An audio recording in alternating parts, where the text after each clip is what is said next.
to play with? We'll play 13 players just to make our final calls for Sunday. Love it. Okay, best of luck, the vets. Okay, Harshita is going to come in and have a chat to me. You're stepping in for Chamari. Can you explain what's happened there? Shamareka is being rested today. That's the thing.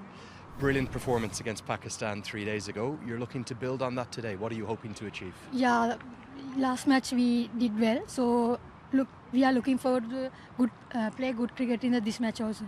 Okay, fantastic. Final question. What will your approach be bowling first with the Netherlands batting first today? Yeah, if we won the toss, we definitely bowl first. So our bowlers did well in the last match. So we are looking forward to play good cricket. Lastly, anyone else apart from Chamari missing out today?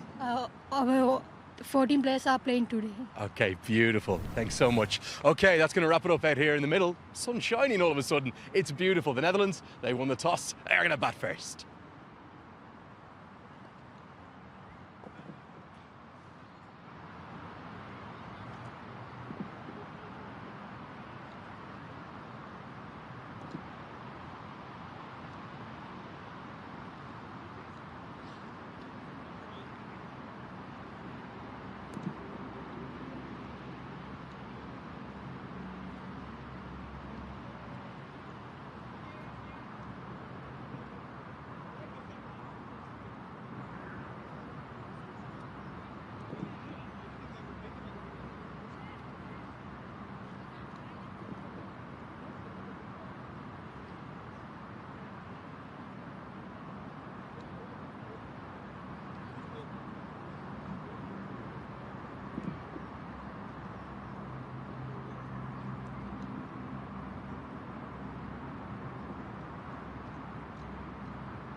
Well, welcome back to Derby, where Netherlands against Sri Lanka is getting underway under blue skies. It has been a frustrating little while with a delay, but there is good news with the sun shining and a full 20 overs set before us for both of these sides. What about the conditions? Sachi Pai's having a look at the pitch.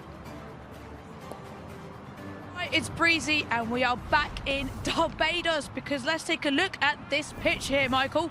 Now I'm just taking a look. It's still a bit rough on this side, green on that side. What we will expect, because of there was a bit of drizzle and shower and a bit of a delay, that the bounce is going to be a lot lower than what it was in the first innings. There might not be as much carry to the wicketkeeper as well. Now there was some concerns with the umpire for there to be slight wet patches towards backward point to my right. That may not affect it as much. We are waiting for the the game to dry out, and game will start on time. It will be a full 20 over game, and if I was the captain, I will be looking to win the toss and bowling first, because once again there might be some spin on offer, more so in the second innings, and you know, Netherlands, they'll be looking to come back and make a statement. Well, it is breezy, no question about that, but that has helped underneath the sunshine to make sure those damp patches have dried out quickly, and that is a real relief. Right then, let's get out there for the toss. Andrew Leonard alongside the two captains. Okay, time for the toss in the final ICC Women's T20 World Cup warm-up here. It's the Netherlands taking on Sri Lanka, the last game in Derby. Babette Delayda, got a replacement for Chamari Atapattu. That's Harshita Samarakrama. Good afternoon. And Miss G.S. Lakshmi is our ICC match referee. Babette, you got the coin? You know what to do. Head. Heads is the call. Comes down as a tail. We'll have a bet first. Okay, Babette, tell me just once more, what are you going to do and why? We're betting first. I think, yeah, wicket looks flat. I think we want to put a big score on the board and try and defend that. Little bit of weather about. Any concerns over that, or hopefully we should be set fair for the rest of the afternoon? I trust the English weather. How have your preparations been? How much are you enjoying being here at your maiden T20 World Cup? No, it's been amazing. I think, yeah, this is our last warm-up game, so I think after this we'll be all ready to go. It's going to be a very, very good preparation for our first game, so very exciting. Finally, any team news for me, or anyone missing out, or you got all 15 to play with? We'll play 13 players just to make our final calls for Sunday. Love it. Okay, Thank you. best of luck, Babette. Okay, Harshita is going to come in and have a chat to me. You're stepping in for Chamari. Can you explain what's happened there? Shamareka is being rested today. That's the thing. Brilliant performance against Pakistan 3 days ago. You're looking to build on that today. What are you hoping to achieve? Yeah, last match we did well. So we are looking forward to play good cricket in this match also.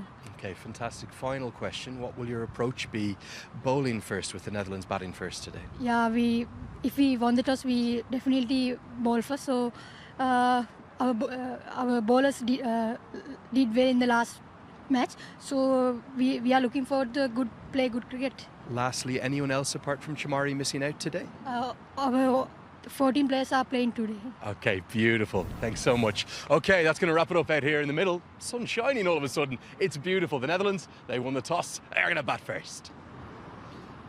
Well, thank you very much indeed. Out there in the middle, both captains happy with the news they get from the toss. The Dutch will be having a bat first and hoping to put runs on the board. It's a Dutch squad with a few familiar names. Sachi Pai alongside me. We'll be looking at a Netherlands team that will have aspirations perhaps of an upset here or there. What do we reckon? Yeah, they do have the tougher of the two groups, but you know, they have a great chance against Bangladesh. I feel Pakistan.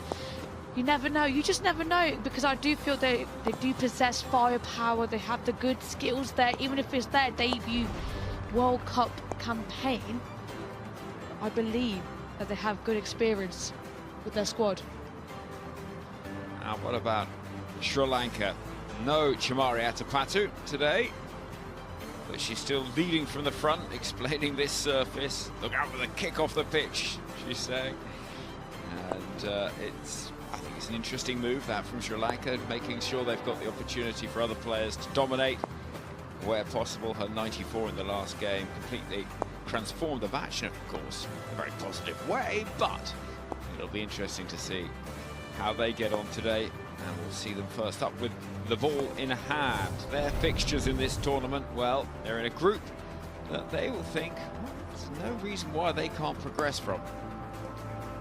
Yeah, first game against the host England, and they're really going to, start their campaign off with a bang. First game of the tournament. New Zealand, West Indies, Ireland and Scotland. There's no reason, absolutely no reason, why they can't progress. As you mentioned, Chamari Atapattu, with the form that she is in, she's going to be one to watch out for this World Cup. Someone I really fancy seeing as well with the ball for Sri Lanka is Kavisha Dilharu. Always a threat. And they're a bowling attack that like these conditions as well.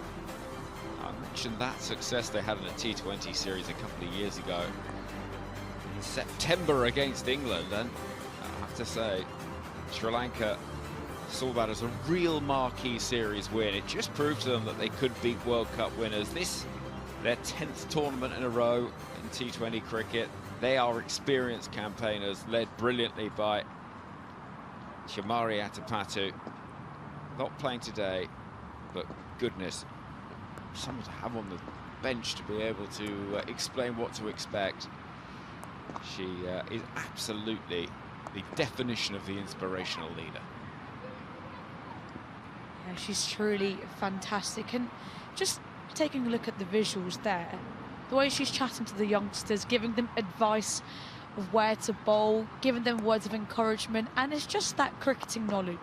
Sometimes we see with youngsters coming in, you know, especially associate cricketers or, you know, youngsters within the Sri Lankan setup, they might not have as much experience, so they might find themselves in pressure situations where they don't really know what to do or, you know, what plans to have. And this is where she's going to come in and be so handy with her incredible knowledge.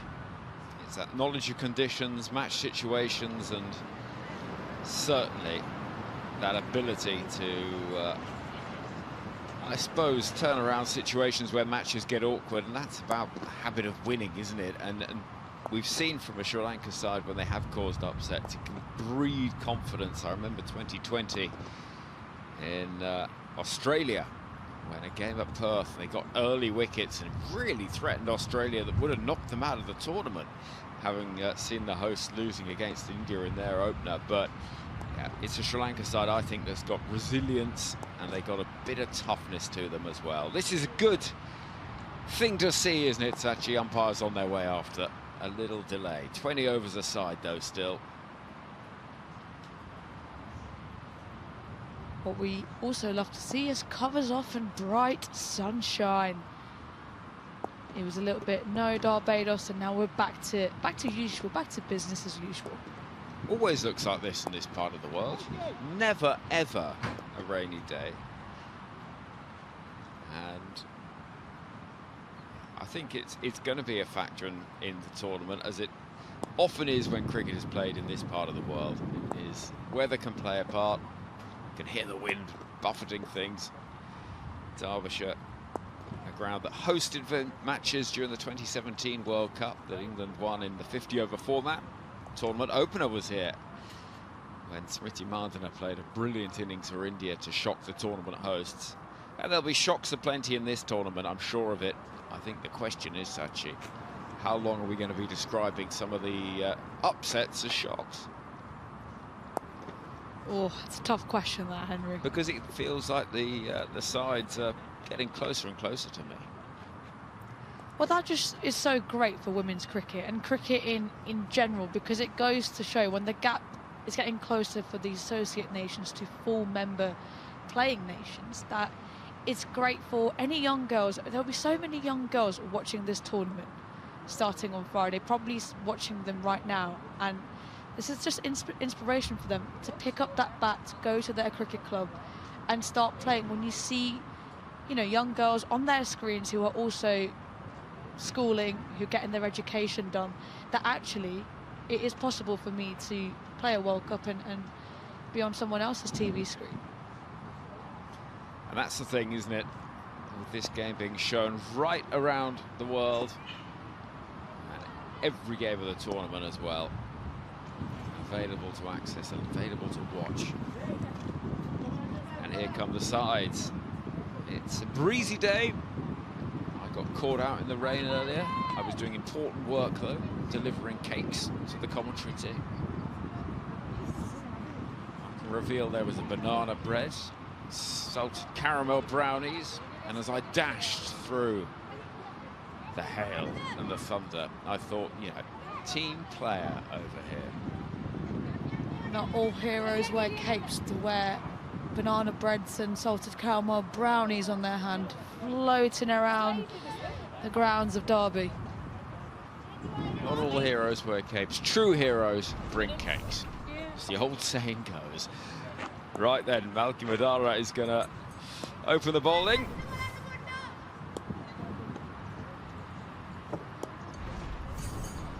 And it's going to be Heather Seegers who is going to be facing the first ball of the game. Feeble Molkenbar, another experienced campaigner at the top of the order. One thing that is a bit of a surprise, these teams have never met in a T20 international. Sometimes that is probably one of the best thing ever, because it's going to be full of surprises. Maybe they don't know their correct matchups yet, and that's something for them to discover, find out how, you know, how to go about it. 1997, however, the first ODI Sri Lanka played was against the Netherlands. So there you go, a bit of history for you. Right then, a little delayed, but we're ready to go. And that is good news for all concerned.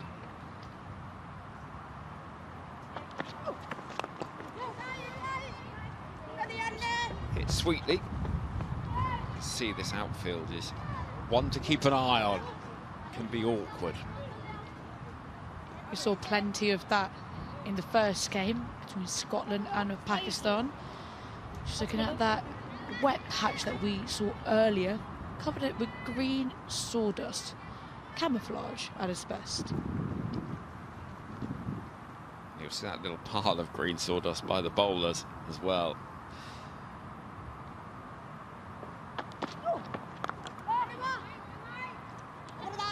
I think what we can look forward to seeing in this game is sides that, well, will just be looking for plans, looking for options, but also knowing this is a final opportunity to really hone skills. It's going to be very different for Sri Lanka in front of a big crowd at Edgbaston on Friday, but they've got to make sure that they feel confident in their plans for that big tournament opener against England.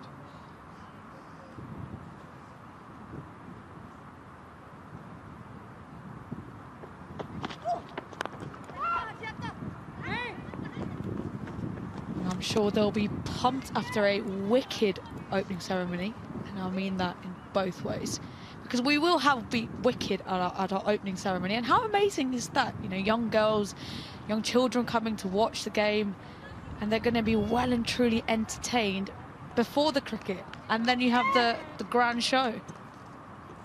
Wicked, yeah, the musical, as part of the start of the tournament. It's going to be spectacular.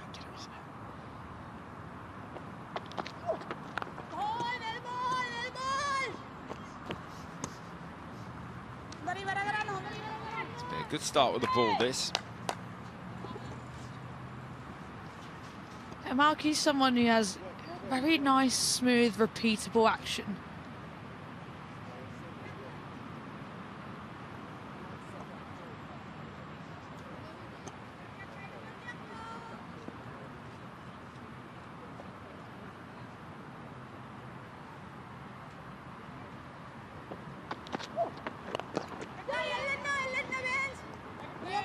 Good work in the field, that again, and immediately what you're looking to do is you want to try and put pressure on it. It's that repeatable action that you speak about.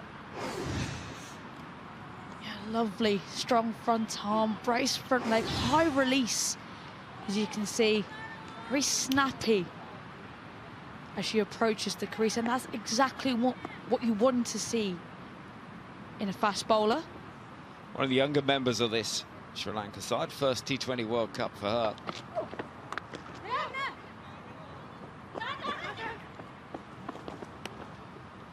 That concludes a good over, 3 without loss.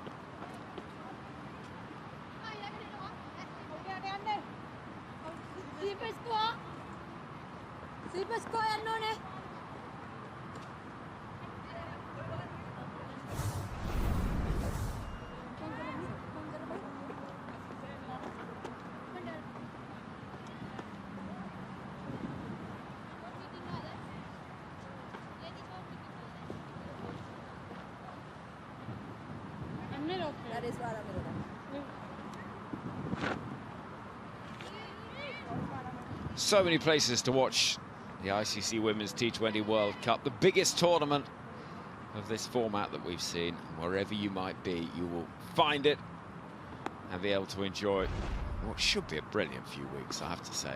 I'm really looking forward to it. Comes into the attack.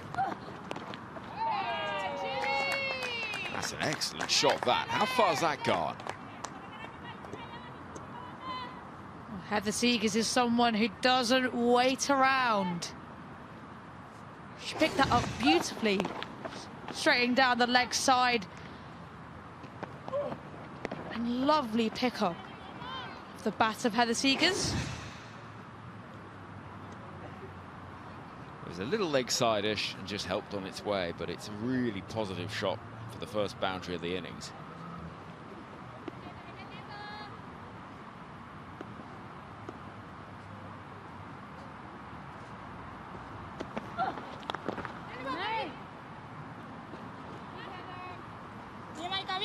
Well, I mentioned that this is the tournament that, in terms of the women's T20, has never been bigger, and there've never been more ways to follow it as well, right around the globe. And it's going to be from that opening ceremony with Wicked right through to the final at Lord's on the 5th of July. Spectacular, not just on the field, but as an event. And big crowds, big noise. We'll follow it all.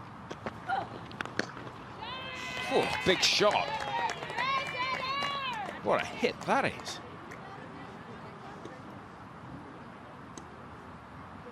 All you have to do is listen to the crunch of the bat of Seegers.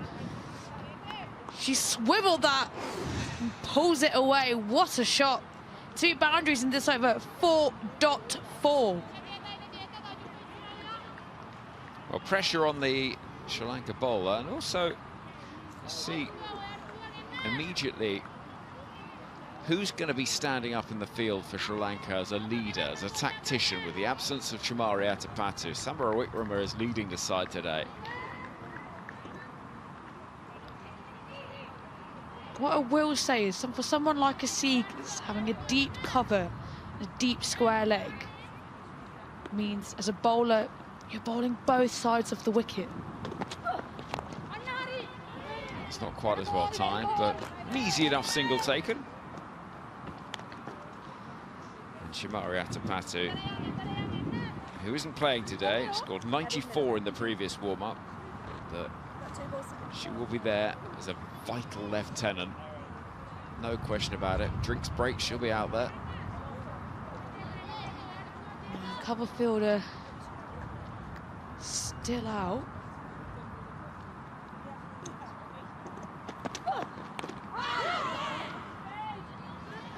Bit of fortune.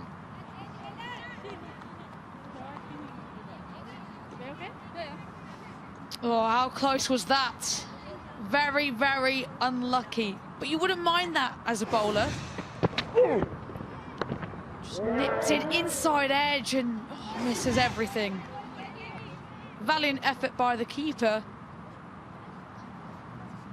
There's 3 boundaries in this over now.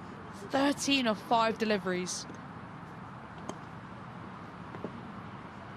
I'm not sure it's been that badly bowled over either. I think sometimes you just have them and things fall the way of the batting side.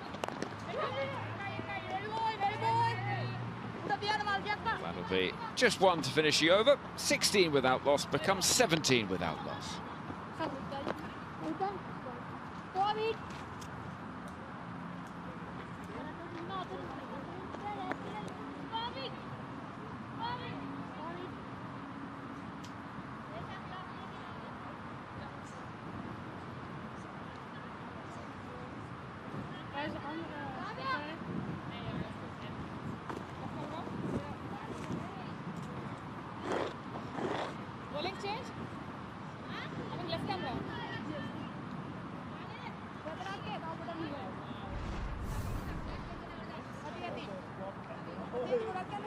Well, Madashani is young in her T20 international career, but certainly a prospect.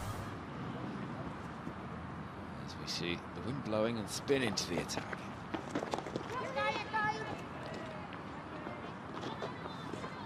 Traditionally a ground that takes spin very nicely, but the conditions have been so awkward for ground staff to get pitches that you typically see around the country. Yeah, it's challenging, isn't it, with weather around, lots of moving covers on and off. Bowled quicker, but smacked away even harder. Seegers really got hold of that. Poor length there by Namisha. And that deserved to be punished. It was short, it was there. Seeger's so good off that back foot. Dissects the two fielders in the deep perfectly. She's now moves on to 15 of just 7. Delicate.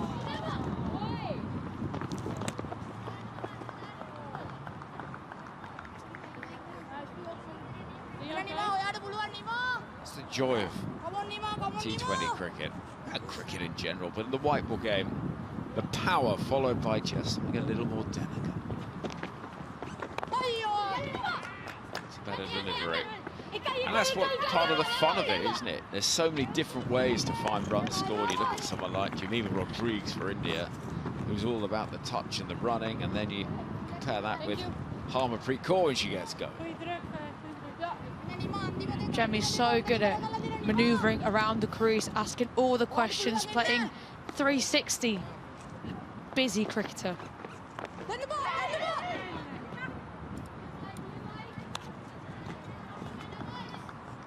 Although, not sure about Seegers' thought process whilst playing that shot, or having a short third in place. She's better off punching it off the back foot or late cutting it. Or just doing that, stepping across the stumps and giving it a good old wallop. And that's over, 25 without loss.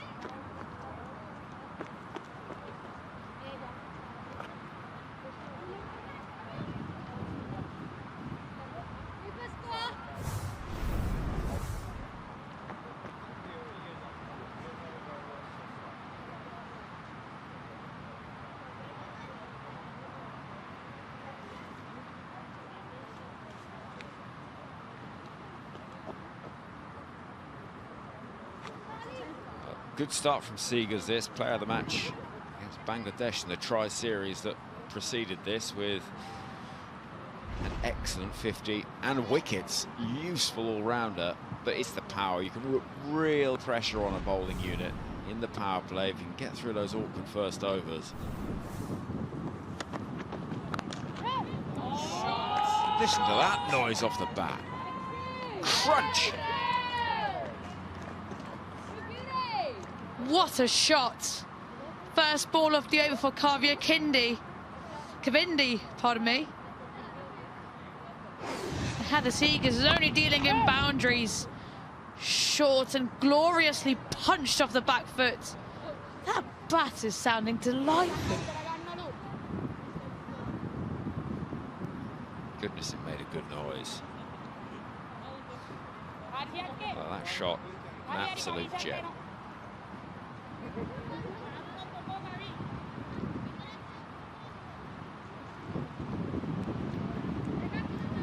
Hear the noise of the wind buffeting around Derby. Just look at those shirts. Honestly, good day to dry your washing. Without wishing to sound too much like my mother. Without your washing flying away.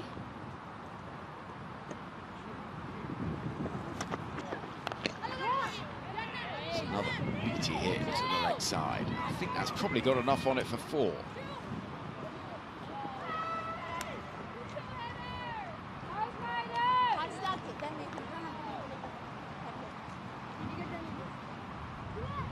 Umpire's just asking the fielder. No signal there. Looked like a boundary to me. Once again, picked up beautifully by Seegers. She's picking that length up unbelievably. Oh. Looks like it's touched the rope there. Yeah, let's have a look through that memory card and see what that tells us.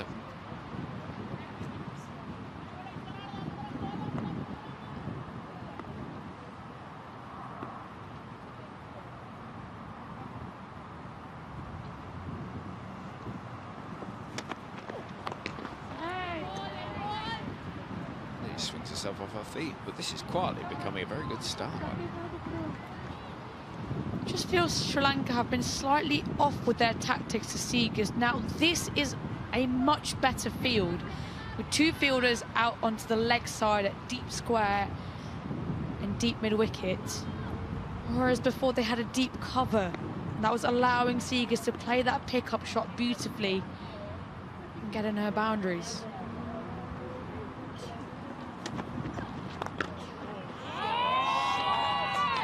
Bosh! Have some of that. What a good shot that is. It's not particularly one of elegance, it has to be said, but who cares? That is bludgeoned down the ground by Seegers. Look at that bat swing. High back lift. It's not quite a bad delivery by any means. Just hit with brute force. And Seegers, she moves on to 29 of just 14. Third boundary of Kavindi's first over. Still 2 balls remaining. I think every team in this tournament has got players that play with this sort of power, and that's what's going to make it so fascinating, because somebody has a day out and there's not going to be a ground big enough.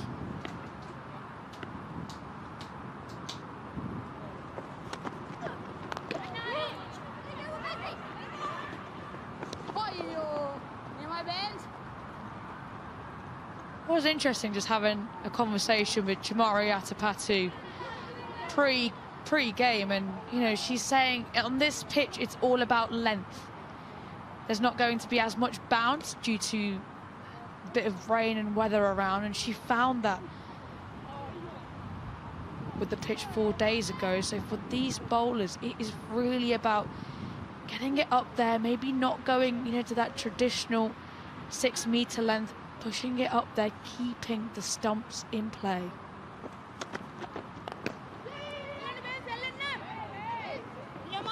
Well, that'll be one to finish the over. What a good start for the Netherlands. 39 without loss.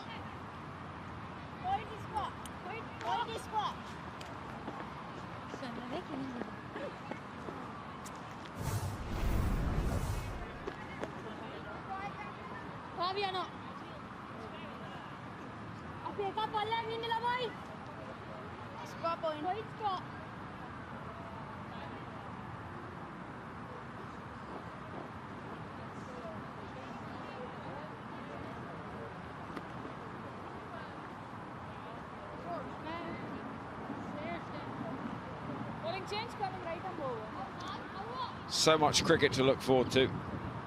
So many ways to watch it right around the world. As a spectacular show on and off the field gets underway in earnest on Friday. England against Sri Lanka at Edgbaston. Huge crowd expected.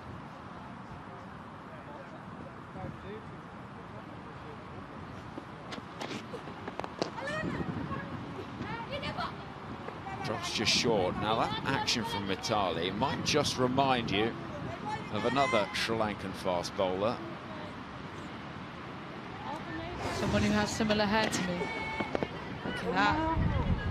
Miss Malinga asking questions from ball one.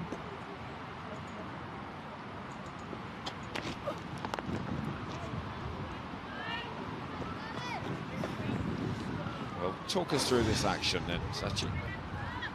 Well, I feel like her idol is who we think it is, but I am all for it.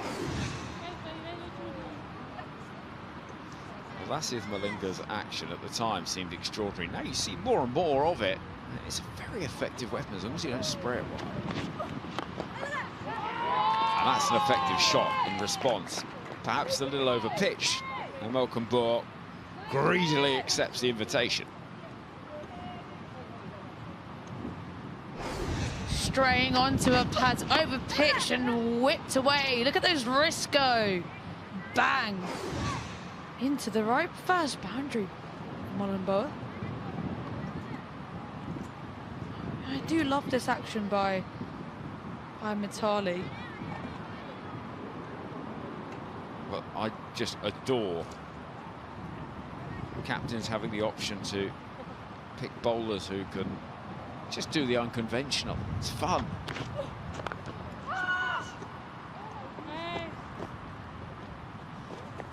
3 dot balls in the over already. I mean, this arm is so low.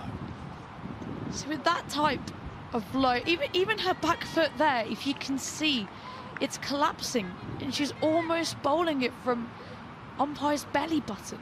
Now, that will mean that she will get a lot more skid and bounce.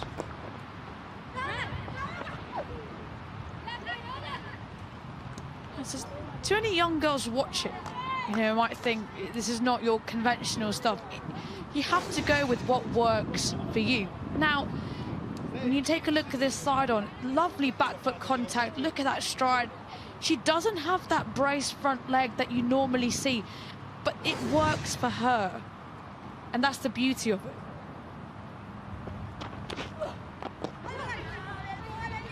Tries a catch, but it won't be taken. Hurts my back just looking at that action.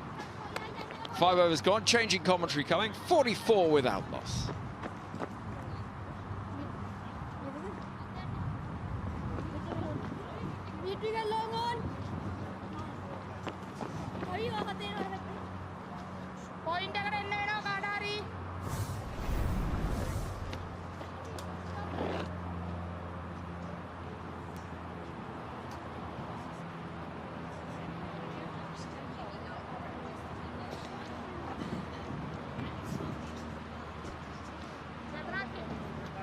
And the good news is that for the ICC Women's T20 World Cup, it is being shown all over the world.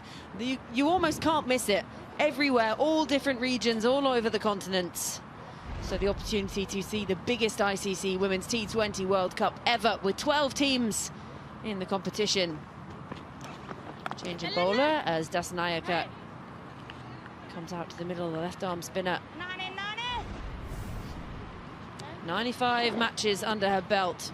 She's got 6 3-wicket hauls as well, and that economy just over 6 is very tidy for T20 cricket. The half stop, great use of the feet. There's a little bit of confusion in the running, but safe enough. Really impressed with this start for the Netherlands. One of the 2 associate sides out of the 12 teams that will contest the ICC Women's T20 World Cup, and they're showing why they've qualified, showing why they belong to be here in this effort. The thing that's impressed me the most is the intent. Seegers wants the second, but rightly sent back by Malcolm Boer. You talk about an underdog story. I think Scotland here on merit and a side that might even have semi-final aspirations, but for the Netherlands, not a huge amount of women's cricket across the country. Very small player pool,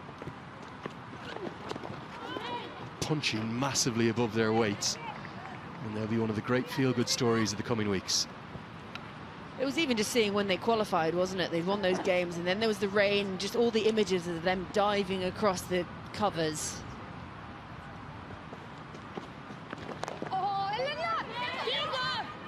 This is nice and tidy from Dasanayaka. Just trying to slow down the run scoring. And that's what World Cups are all about. It's not just about who's going to be the champion. It's about celebrating the achievement of predominantly part-time cricketers in living out their dreams and getting there for the first time. Well stopped. And the awareness on the running. Got to get your skates on. This could be gone. Excellent bit of work from the keeper, so she should be safe. 6 overs gone, the end of the power play as well. That'll be 47 for none, and the players are going to have a drinks break.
A very tidy start this for the Netherlands, racing along 47 for none in the power play. But Sri Lanka have just been wayward at times. One thing they can write home about is that no extras have been bowled throughout that power play, but sharing it around the bowlers. 6 bowlers already used. Remember, it's the final warm-up game for these two teams ahead of the ICC Women's T20 World Cup. Gone! Into the attack for Kavisha Dilhari, and first ball sends Molkenboer on her way. Maybe a shade of Lords, because this is just not bounced. It's turned sharply. It's kept very, very low. Beautiful piece of bowling. Great start for the off spinner, but have a look at this. It's just kept so low. It's cannoned into the leg stump. You'll see it from side on here. Probably only hit less than halfway up the stump. So disastrous start after the drinks break. Molkenboer's got to go for 16. Netherlands 47 for 1.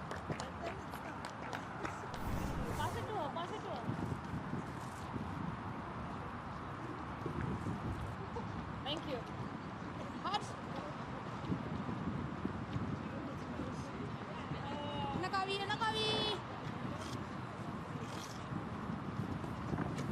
Middle, please. Middle.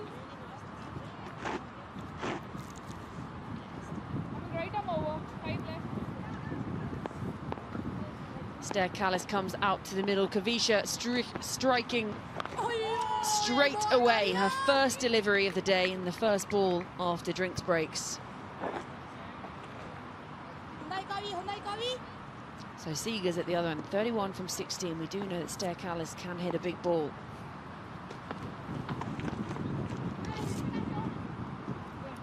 Finding something in this pitch though is Kavisha. We didn't see much turn in the first round of warm-up games here.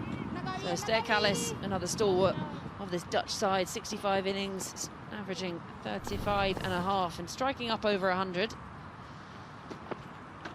One of those in this Dutch team that is a professional cricket, plays her cricket at Yorkshire. Played a bit around the world. And that was just beautiful, kept so low.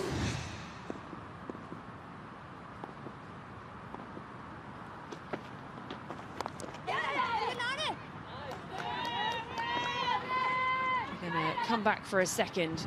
Good running. This is what the Dutch didn't do well in their first game. They were very happy to sort of amble through for a single, whereas the Scots who they were playing were running that first one hard, putting the pressure on the fielders.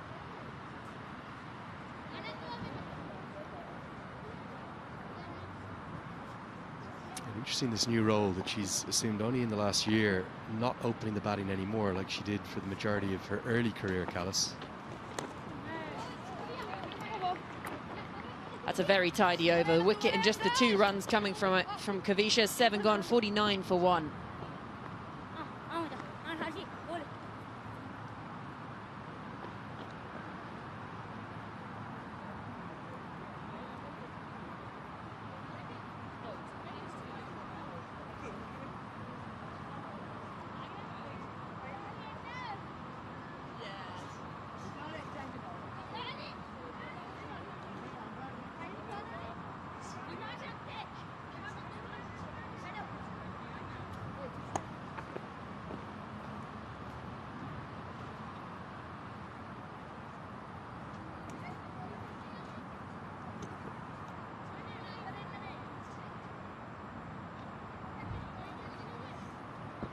Good to see Tim Deleda here, father of Bas and Babette Deleda. We call him actually uncle of Babette Deleda, father of Bas.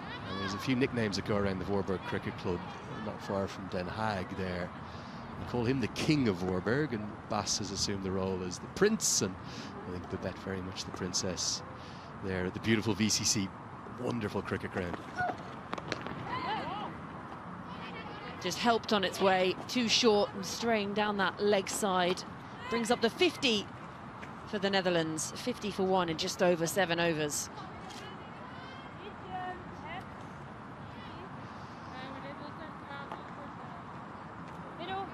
really is, it's hard to get across the scale of the achievement for this Dutch women's side. It'll be the curtain call for Neil McRae as the head coach.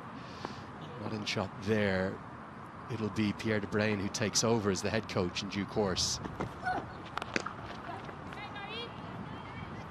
We'll see de Bruyn taking the reins as Neil McRae heads back towards Jersey cricket, where he'll become the director of the men's game there again. They'll have real aspirations, particularly if they can hang on to Asa Tribe of a men's World Cup spot next year coming through the Challenge League.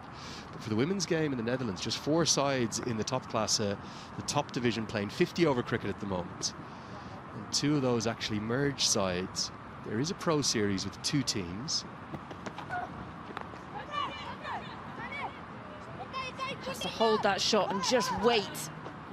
Slower ball bouncer. So in the T20 version, they've got 6 sides in the top class, so that just means top division in Dutch. And the men's top class being keenly contested for well over a century, the longest consecutively running cricket league in Europe. You can see there Julian de May on the right, the former Dutch international. He's here as the S&C, part of the other men's backroom staff. I think Neil McRae's hiding inside on me. But you certainly get a sense, the scale of achievement, picking probably from a realistic playing pool of 30 or 40 elite women's cricketers, if at most, to get here to a World Cup, to play against full-time professionals, sacrifice their studies and their full-time jobs in some cases. That will be, very nearly a no ball, bouncing twice, but it just about went past the stumps. It'll be given as a wide. So they're fighting against every obstacle, really, but acquitting themselves so well.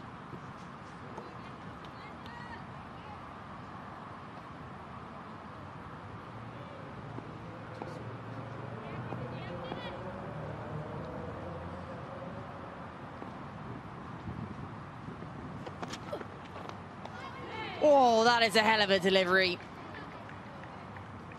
What a comeback. Actually too good, wasn't it? Missed everything. To square up Stara Callis like that is no mean achievement.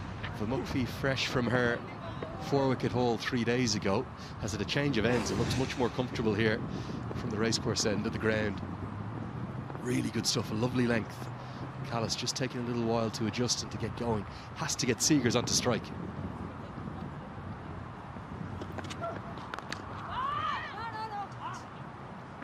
Really building that pressure, building the dots. The run rate has slowed massively, and yes, it wasn't the big wicket of Seegers to fall, but since then it just has been slowed down because Seegers has been starved of that strike. She's just standing at the other end watching at the moment, and you wonder whether when she does come back on strike there'll be that frustration almost that creeps into the game.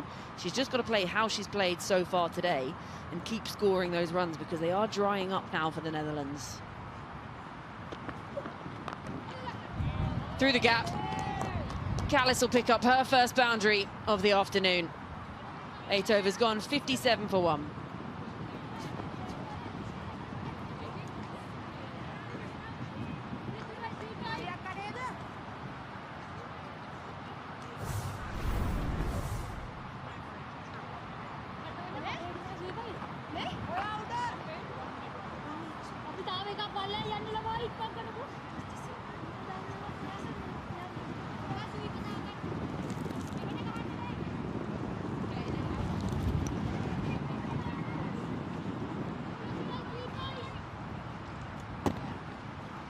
See there, Georgie, the lack of acceleration at the end of the power play. Brilliant start, fantastic first 4. Sri Lanka reining it back and then getting the reward with the wicket coming out into the purple colours there, into over 7 to 20.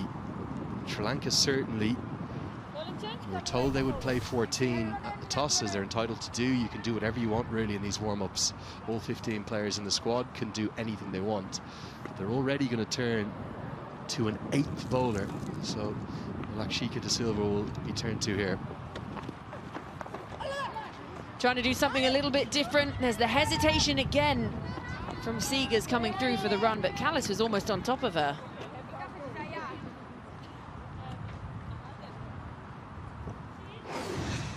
This has come off the cue end, almost the snooker cue you can imagine. Not exactly where she intended it at all. The Netherlands here, they've got their two of their top 4 all-time run scorers here. Sterra Callis on the fringe of 2,000 T20I runs.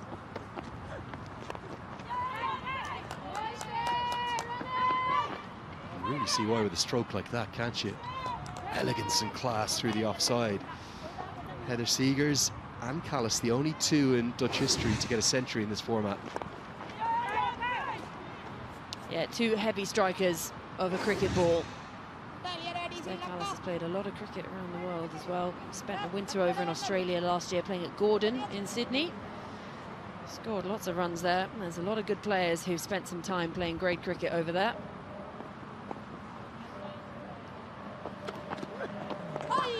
She actually has this thing when she heads out to bat. She always has to step over the boundary right foot first. You know, everyone has their kind of superstition when they play cricket. You put your right boot on, your left boot. But when she heads out to bat, you get players who touch the ground, but she always steps over the boundary right foot first. It's absolutely extraordinary, isn't it? The superstitions we have, and I think the origins of them. I don't know if you're a lapper when you watch cricket, you've got to walk left for wickets, right for runs.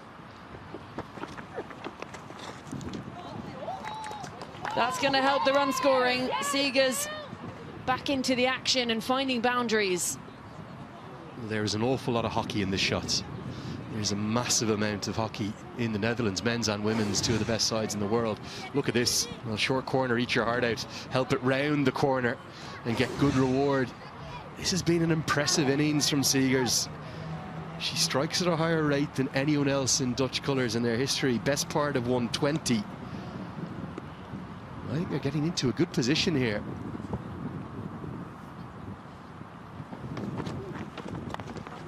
Moves across early. They've got to come back for the second. Callis is quick to get back. And a poor throw coming in makes it easy in the end. As we saw in the first game today, with Scotland as an associate upsetting a full member test playing team Pakistan, you get a score on the board, you get yourself into the contest.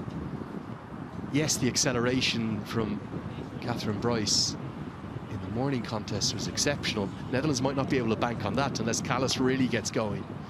But even up to 160, 170 could be a challenging chase for Sri Lanka without Adipatu. Again, steps across very early. So she'll keep strike for the beginning of the next over. 9 overs gone, Netherlands 68 for 1.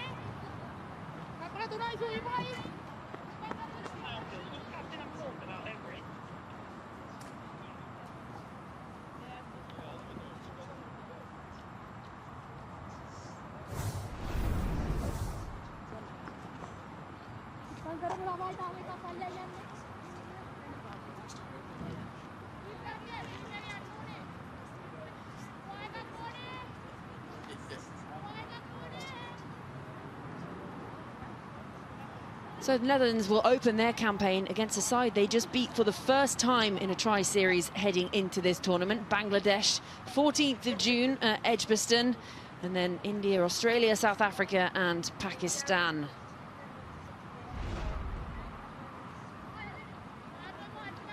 Yeah, that was a bit of a landmark day, because with respect to Ireland, my nation, and Zimbabwe, who are not as strong in the men's version as they are the women's side, very poor qualifier out in Nepal, losing all 4 matches.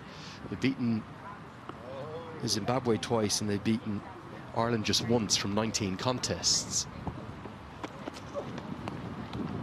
But to get that win over Bangladesh was a real red-letter day for the Dutch ahead of that World Cup campaign, and then to have the quirk of the draw to play Bangladesh in the first game of the group.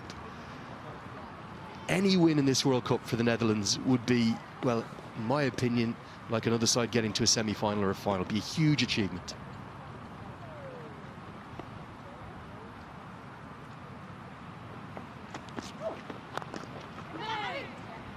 You talk about teams getting their first win. You think about Bangladesh in the last edition getting their first win in a T20 World Cup as well. So you can be part of a tournament for however long, but once you get that first notch on the board, then winning can become a habit, or you know that you have that ability to stake your claim in a tournament. Yes, you might not be getting into the semi-finals, but proving your worth that you're not just there to make up numbers.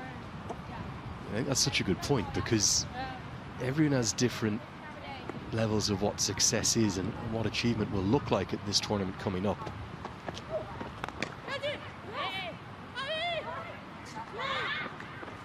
Hit hard again, this by Seegers, and Malky in her follow-through tried to get a hand to it. It was going to hurt if it made contact. You're spot on what you say about Bangladesh. They played in 6 editions. This will be their 7th. Only won 3 games in their history. So played 25, won 3, lost 22. Netherlands coming into their first and only. They do have a pedigree in the 50-over format. They've been there 4 times, but that was back in a different era, 88 to 2000. The modern game, this is their first time at a T20 World Cup, and what an opportunity for them. Callis just not quite timing it at the moment. We're seeing Seegers at the other end, who's bludgeoning and has been since she came out to open. And Callis, we know the class of player she is, and she'll start to get frustrated here. She's not middling it. She's had some streaky runs come off the edge. That's how she got her first boundary of the day. But with Seegers now into the 40s, you think that they're trying to rest on her to take as much of the strike at the moment and keep this run rate up. Now up to 7.2. Just to round out that point, Georgie, Ireland, 4 women's T20 World Cups without a win. 17 matches, 17 defeats. Scotland have had 1 appearance. They played 4, lost 4. 2 years ago in the UAE. I think they'll change that this time. I think Ireland will have a good chance of picking up their first wins, and so too the Netherlands. 3 European sides in conditions that they should like here in England across the 7 venues have real ambitions. I think that's a match I've really got my eyes on. It had to be quick. Would have been gone direct hit, but the Ireland-Scotland matchup is a mouth-watering prospect. Well, as long as it doesn't rain, one of them's going to get a first World Cup win, aren't they?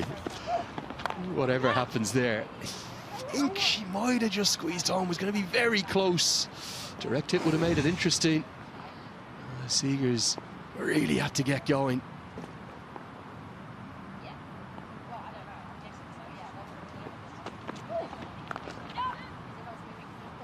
So Callis will keep strike for the beginning of the 11th over. 10 overs gone, 73 for 1, and we're going to have a change in commentary.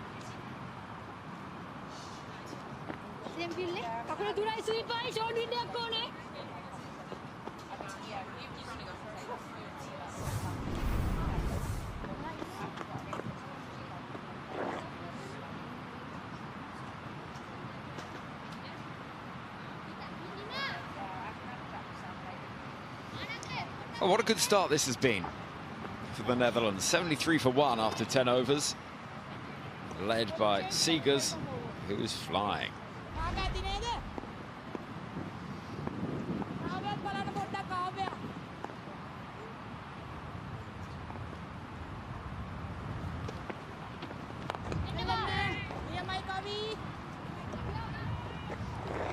I like this plan to Callis, keep that middle wicket in tight. It's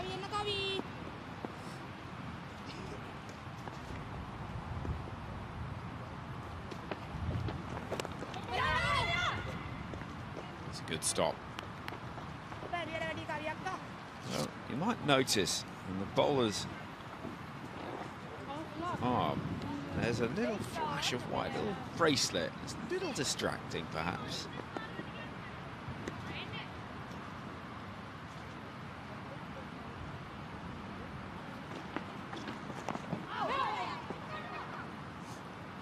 Yeah, it's long, it's blowing in the wind. If I was batting, I'd definitely be. It'll put me off, and I'll ask, please may you take this off. But sometimes bowlers have it on their wrists as an indication. Keep their arm in front of me, etc., etc.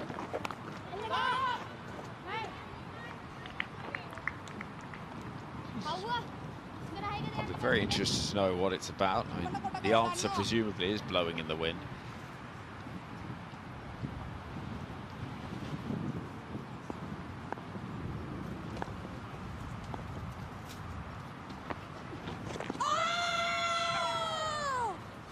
Huge shake of the head from umpire Grindarati not interested. Probably missing leg on that occasion. Very close. Lovely action for Kavisha Delari. Another good over from Kavisha. 11 gone, 75 for 1.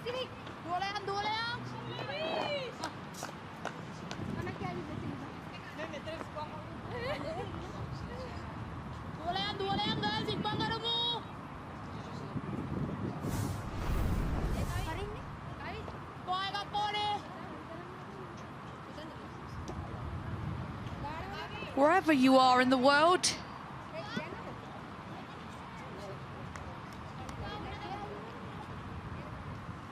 wherever you are in the world, remember you can tune in on your platforms. The biggest tournament that has been is going to be this edition for the Women's T20 World Cup. So exciting to see it's being televised on so many different countries, and if your name was missing off the first list, you will be on the second one for sure.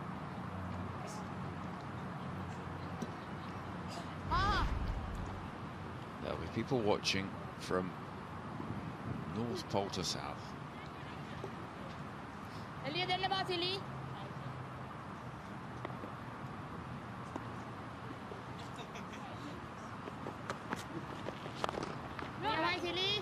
Hit really firmly. That is a serious bit of timing and brutality. Assessing her bat, maybe a few cracks in it with the amount of force she hits it with.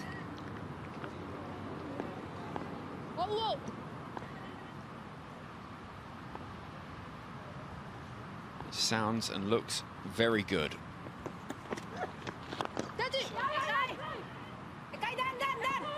It's a lovely holding of the pose from Callis.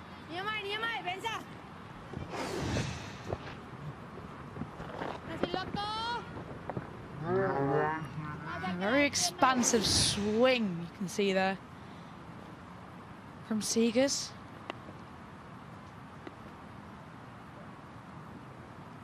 Shika de Silva is going to be somebody that is going to bowl wicket to wicket, bustling pace, nothing more than that.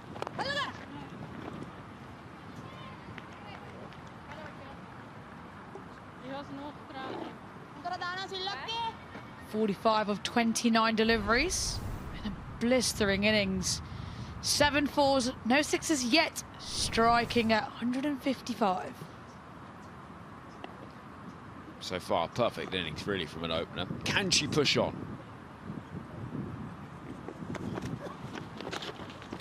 That's a little bit loose. The key is going to be, for the Netherlands in this tournament, you sense, players getting in and making the most of it. They're not going to have quite the depth of other sides, but if you get a good start as a player, like we've seen from Seegers here, can you really cash in?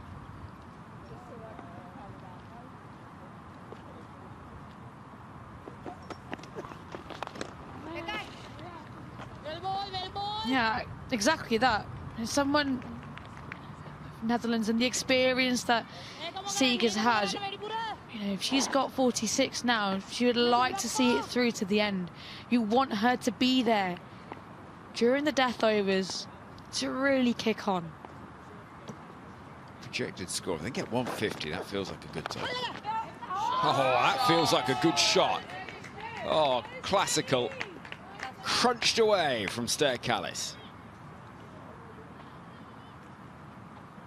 What a brilliant shot there by Ster Callis. She moves away, gives herself room. And crunches it through the offside. No one out in the deep. There's always going to be 4. Excellent use of her feet. So I said it in the first game with Catherine Bryce, but it's knowing where your boundary option is. And Ster Callis knows exactly where to go.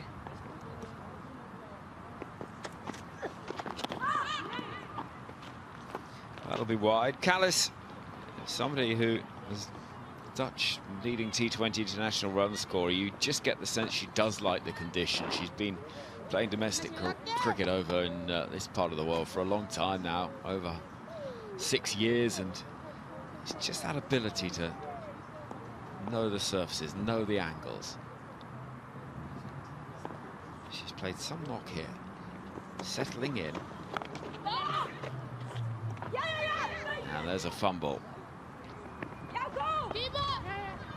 Could be a couple here, could be trouble here. Ooh, it was tight. 12 gone, 86 for 1.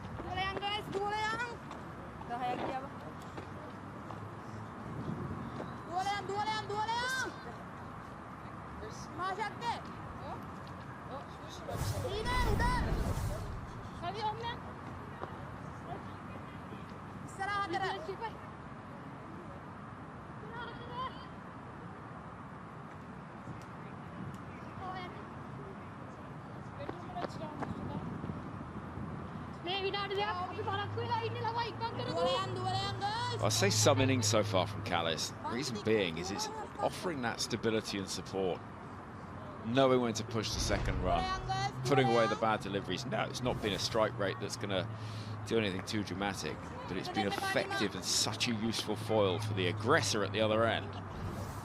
And all of those bowling options, just one wicket. That'll be safe.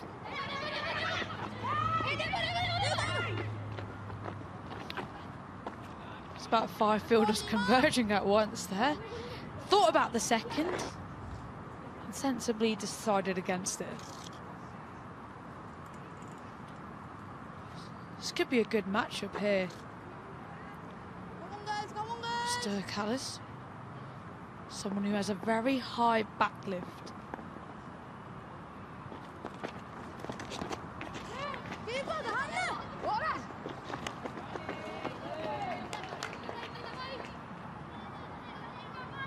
Yeah, just touching on Stir Callis's backward, very high. It puts her hands sort of slightly away from the body, very Brian Lara-esque. That's how I would look at it. Very strong through the offside. Strong through the leg sides throughout this innings. Seegers is far now from a 50, but she's going to have to be quick here. Oh, I think that could be out, and it is. Well, it's been an excellent innings, but has to go. She was just not ready to come back for the second. 2 was the call from Callis. And just jogs the first one. And then realises, oh dear me, I'm going to be short. Smart work from the keeper. Throw wasn't the best one, but Seegers, she has to depart. 2 short of her 50. She goes for 48. Netherlands, 89 for 2.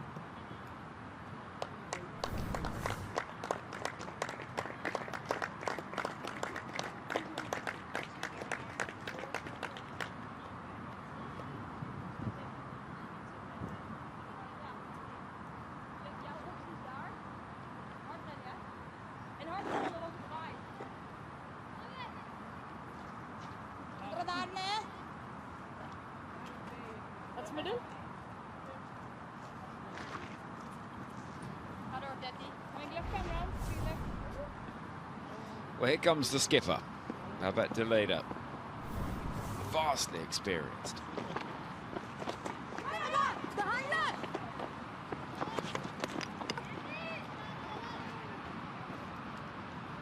I tell you what, when these two are at the crease, there will be a lot of running happening. Both very quick. Batted together for a very long time.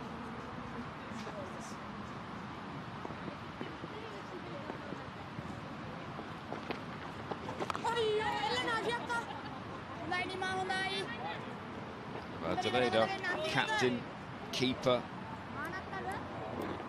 often opener as well, a lot of responsibility. Leading the Dutch to a first World Cup.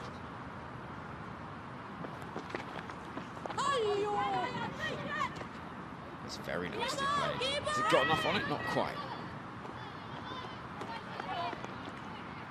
Thought about the second, rightly turned down. Netherlands 92 for 2 after 30.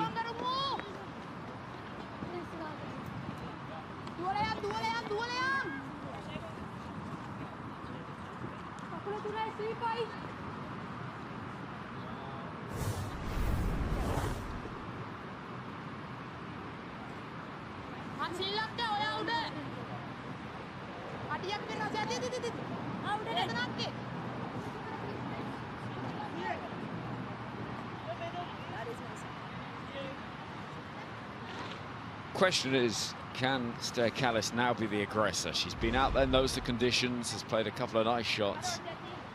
But now does she have the ability to take that lead that was provided so nicely at the top of the innings by Heather Seegers?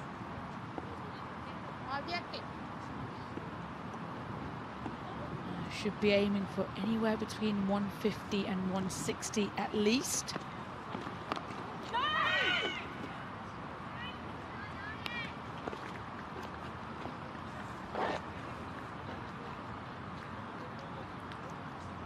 Carry on going at that current rate, only go to 140.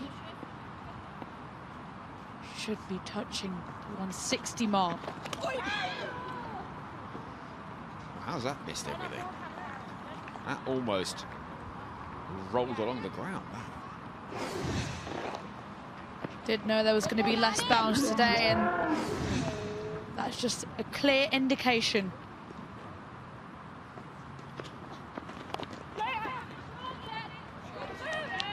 Fine timing that. And that is the ability of the skipper, just to wait long enough to find the angle. Impeccable placement, plays it so late, almost out of the keeper's hands. Opens the face up nicely and gets her first boundary of the day.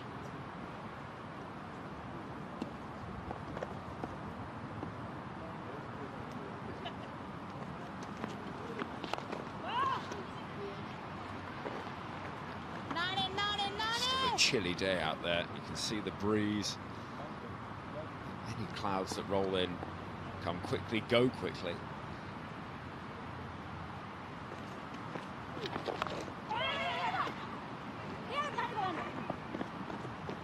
Oh, clean pickup, and that could have been a really different story for the Netherlands. Arguably, you don't know if that sort of running is needed.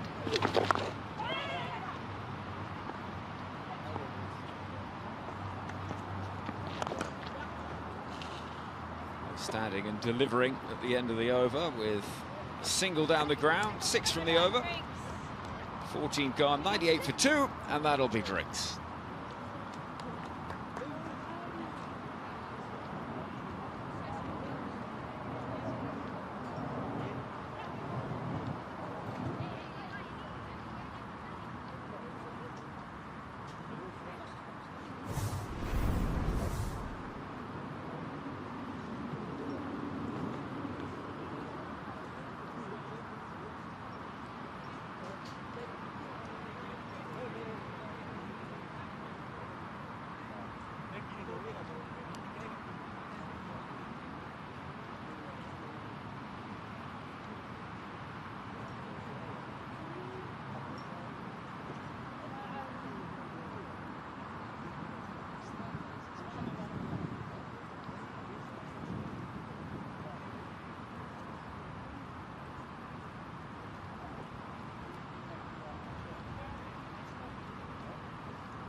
So 6 overs remain.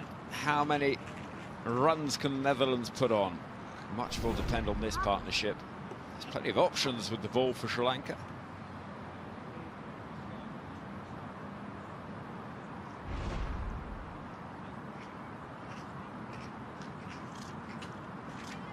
Kavya Kavindi back into the attack. She didn't have the best first over. She's looking to make a bit of a comeback. Now, interesting, 3 up onto the leg side to Callis, 1 out to the offside.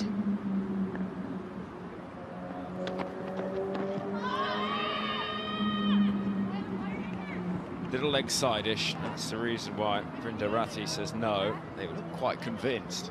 It wasn't quite the Stuart Broad celeb appeal, but it wasn't a million miles away. Yeah, I'd really like to see, Miles probably missing leg stump there, but I'd really like to see a few change-ups, off-cutters coming into Callis.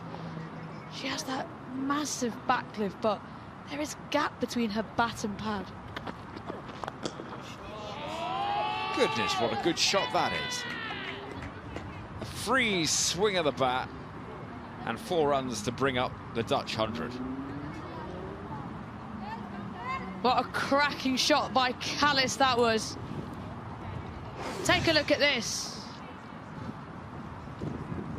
The hands go nice and high and she just holds that pose. Have some of that, Kavindi. Beautiful looking stroke.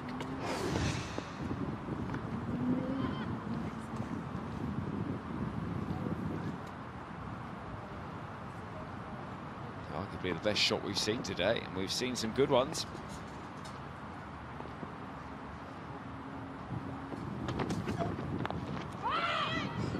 Ooh, a little bit of trouble perhaps, but no. It's just a bit of indecision in the running.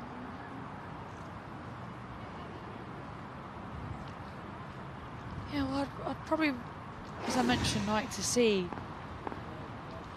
from Kavindi here is some change-ups. I feel it's very up and down to Callis, and she's picking up the length of this very well. She just throws in cutters and slower deliveries.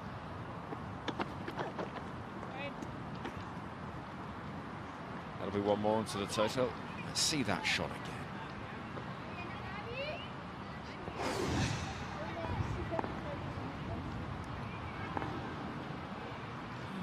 She looks at that, not a huge stride, just clean strike through the line of the ball. It's that high backlift that allows the flow of the bat to go pointing at the sky, toe of the bat, all the way through above her head. Just beautiful. Less beautiful, but still a run. There's sometimes accusations that the high backlift can resemble sort of slogging, baseballish, but there was such elegance to that stroke. And Jack Callis would have been proud of it. Not related, different spelling, just the 1 L.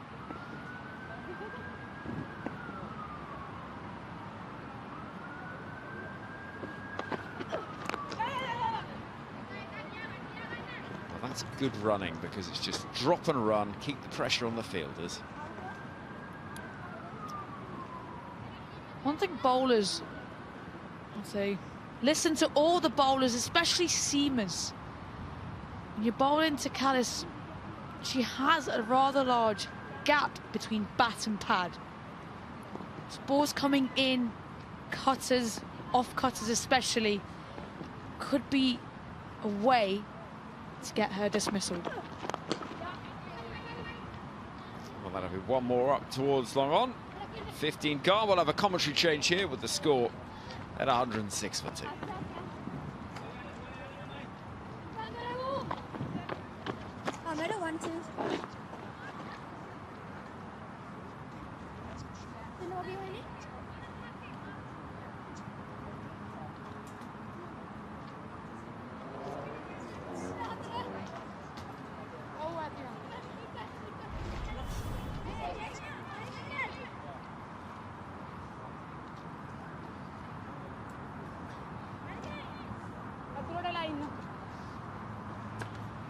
5 overs still to go in this Dutch innings. 106 for 2 on the board, bringing up their 50s in exactly the same number of deliveries. Rocks off the back foot, beautifully played. Just gave herself a lovely amount of room, opens the face and picks up 4. Shot of real class. Using the depth of the crease and finding the gap with expert precision. And it's the perfect start to these crucial final 5 overs. You might say it's only a warm-up, you might say the result doesn't matter today. I would disagree. I think if the Netherlands can get up to in and around 160, they'll give themselves a real chance. Posted 162 up in Edinburgh to take that 8-run victory over Bangladesh. It felt like a halcyon day for them. Similar today will give them a chance. Should be cut off and kept to just a single. Yeah, and they were disappointed with their performance in the first warm-up game on Saturday. Had a chat to a couple of them before the game, and they were saying they just, didn't really feel like they got into it, didn't get going. So to come out today and get a full game and really stamp an authority and show they belong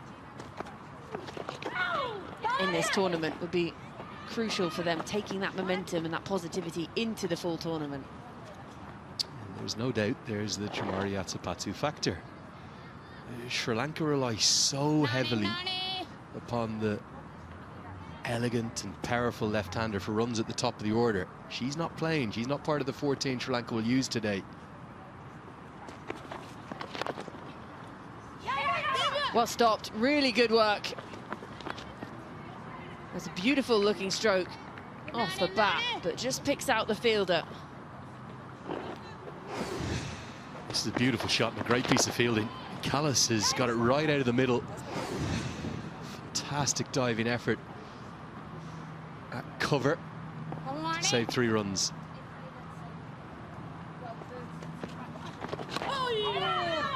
Great response, that little bit fuller. There's also a few signs from me that I'm not saying it's overly misbehaving, but just a couple of deliveries keeping low from both ends. And that slightly inconsistent bounce, alongside the lack of Atsapatu, may give the Dutch a real chance of defending whatever they can get. Again, there's protection out there. If Dasanayaka strays down that leg side, sent back. Brings the over to a close. 16 gone, 115 for 2.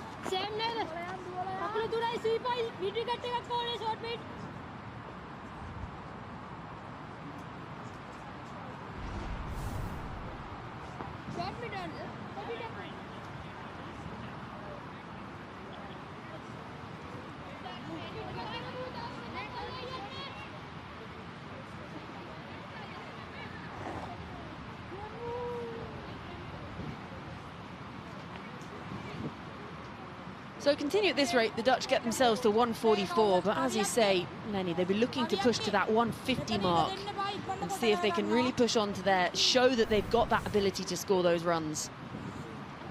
Have to find a way to 150 plus. The problem is Kafisha's still got 2 overs left. Moves very early, and again, oh, and there's a misfield. Let's just found a bit of spin in the outfield. Sri Lanka have been very good in the field in the first game. Today, a couple of chances perhaps. And that's going to help the Netherlands. Kind of need a little bit what Pakistan did in the final 5 overs against Scotland. In our morning game here at Derby, there was a litany of misfields. And Callis is looking to accelerate in the same way in which Catherine Bryce did for Scotland now. Tries to take out her captain as well. Just not quite straight enough. Again, the misfield. Amazing how contagious it can be. 1 drop catch leads to 2, 3, 4. Same with the misfields, back to back. If you think about the chain effect of that, not just the 4 additional runs across the 2 deliveries, but also the fact that Callis will keep the strike. Small moments matter in all T20 eyes.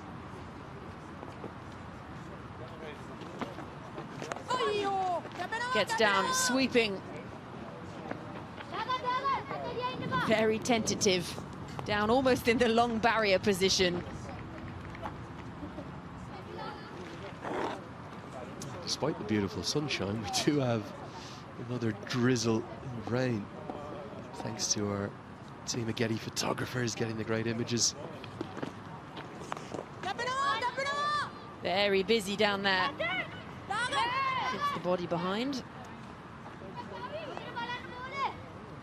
One of the things that I've really enjoyed, particularly over the last 5-6 years, kind of post the COVID pandemic, the coverage of these ICC events, not just the TV coverage. If you're watching online now on the YouTube channel, get on and follow those ICC handles, because it's such great content throughout all the major events. Does well to get back in. Definite mischance, really difficult because it's squeezed under the bat. There may even be some bat involved, which has enhanced the bounce. But definitely out of her crease. The chance goes begging. Not hit cleanly. But a single off the final ball means Callis will keep strike. 17 gone, 124 for 2.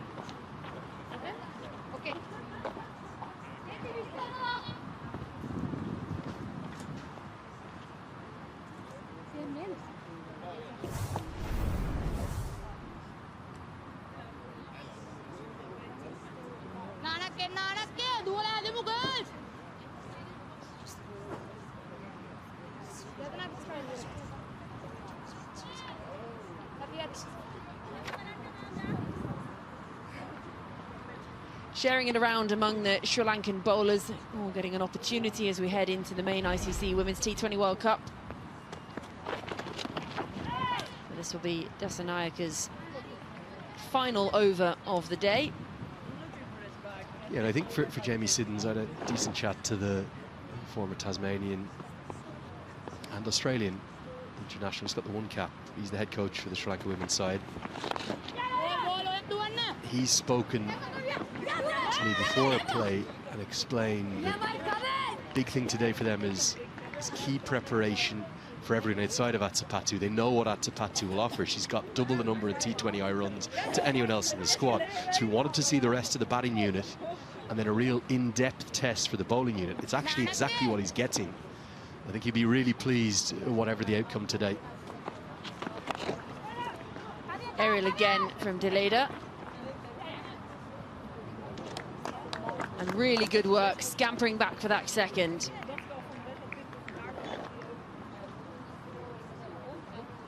Fantastic Sheffield Shield record for Tasmania. Just the one cap under. Not many in that club. Solitary ODI for Australia.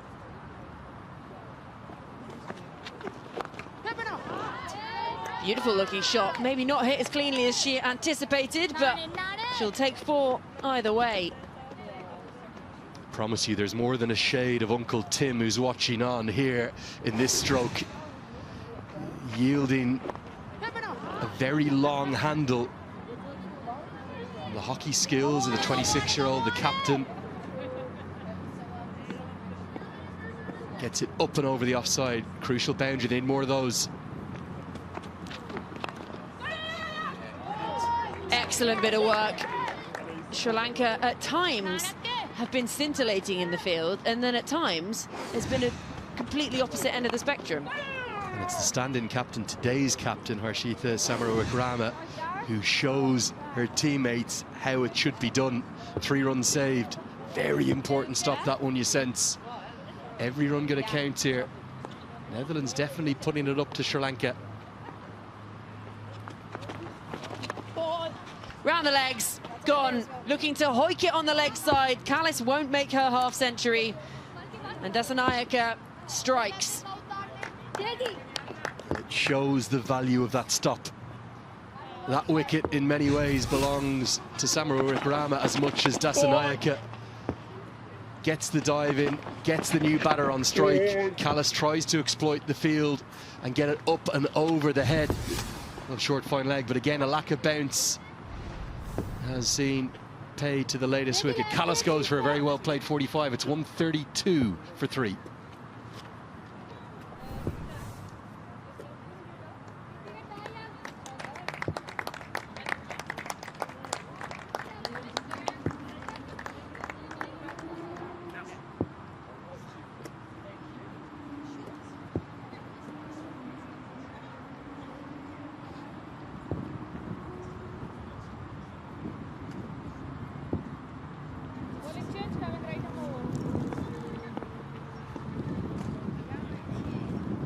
Callis replaced by Rabina Riker, who comes out to join her captain in the middle with 2 overs just to play. She'll be at the non-striker's end.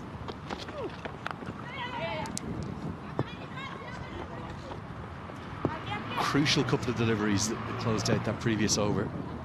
Diving stop from Samaru Rama meant that Deleda didn't get the boundary. She didn't keep the strike. Callis looked to find some acceleration, but perished in doing so. So it'll be the highly experienced Rabina Riker to the crease. She'll join Babette Deleda.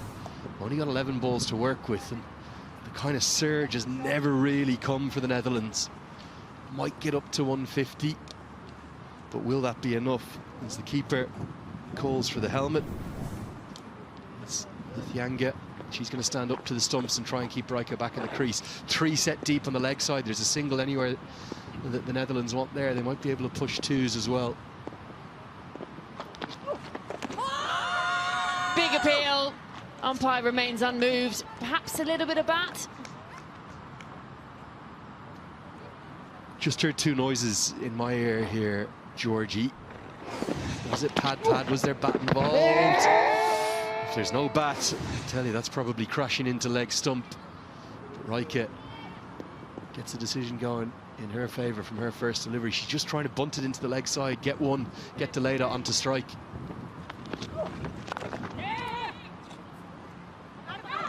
And that's what she needs to do, get off strike. That's going to hurt. Is it on the back of the leg?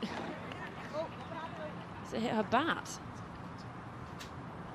I think it's come right off the middle of the bat. More out of the middle of the bat than the shot. Have a look here.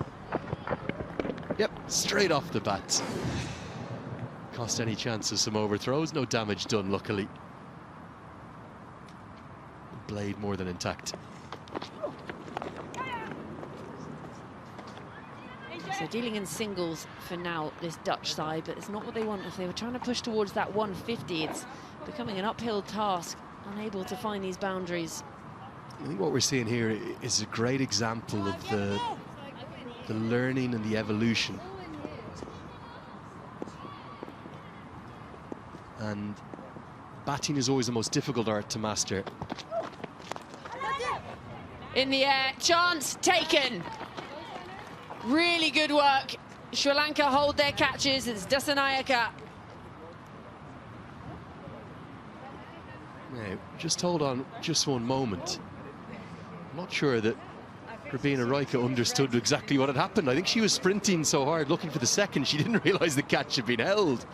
She thought she had a single. The umpire, she didn't want to put the finger up. She said, you've got to go. You've hit it up in the air and backward points held a simple catch. Why are you still out here? I'm afraid you've got to get off the field. And away goes Rabina Riker. She's caught for 1. It's 135 for 4.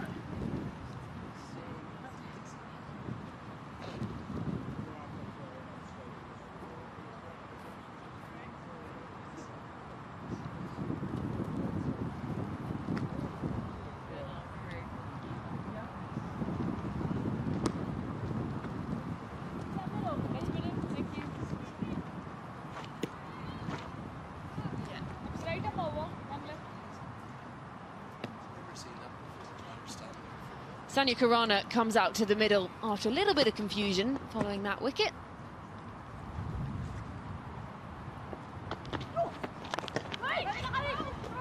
Little bit of confusion, and she's sent.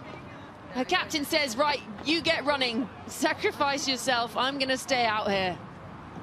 I think she's right. I think Khurana's got to have a game awareness there, that even if it's an aggressively run single, she's got to get it. But in fairness, what Khurana might be thinking is she doesn't want the single because she doesn't want to keep the strike. She wanted to give it to the skipper. End result is a single. We've got 19 bowled here. It's 136 for 4.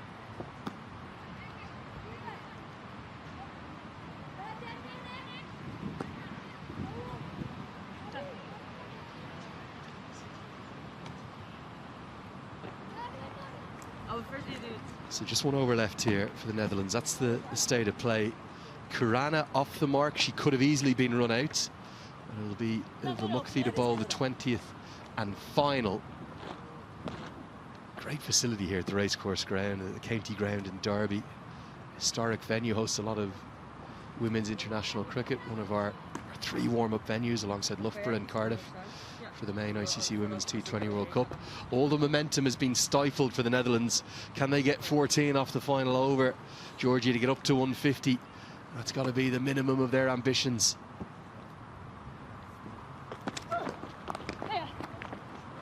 Played nicely, rolls the wrists over to keep it down. Come back for a second. No.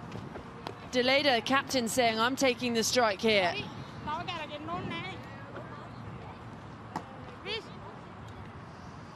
There's a definite 2 on offer now. Babette Deleda may have chosen to turn that down strategically, but just saw the pad flaps there.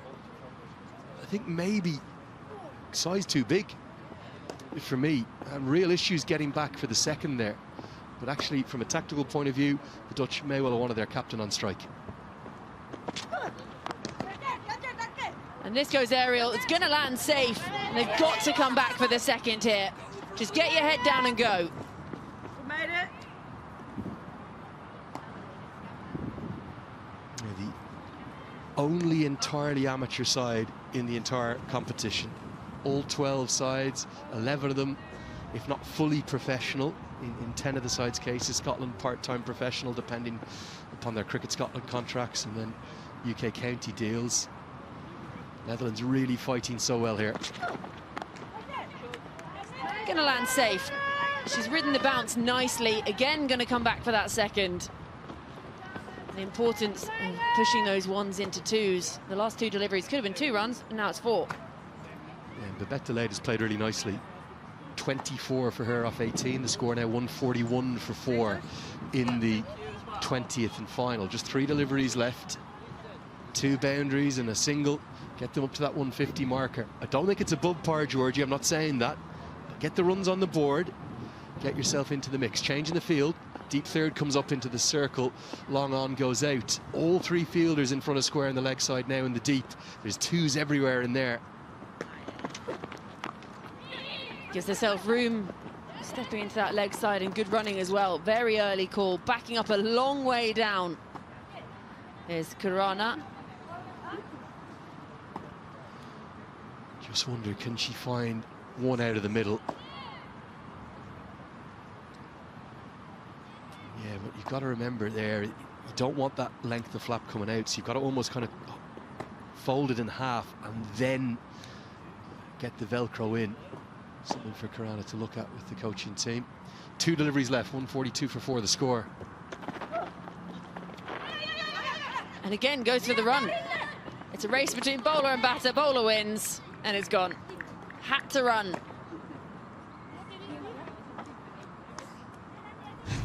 Well, you've got to give Karana the credit of getting Deleda onto strike and at least listening to the skipper's call.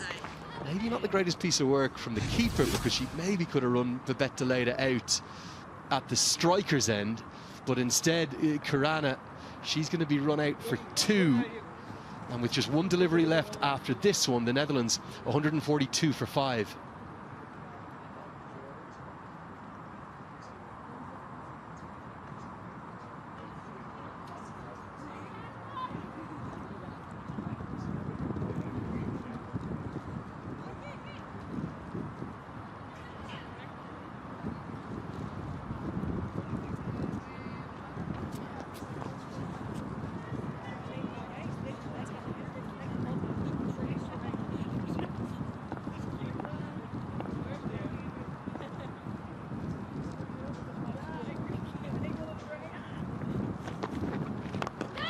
Final ball helped aerial. Fielder coming in.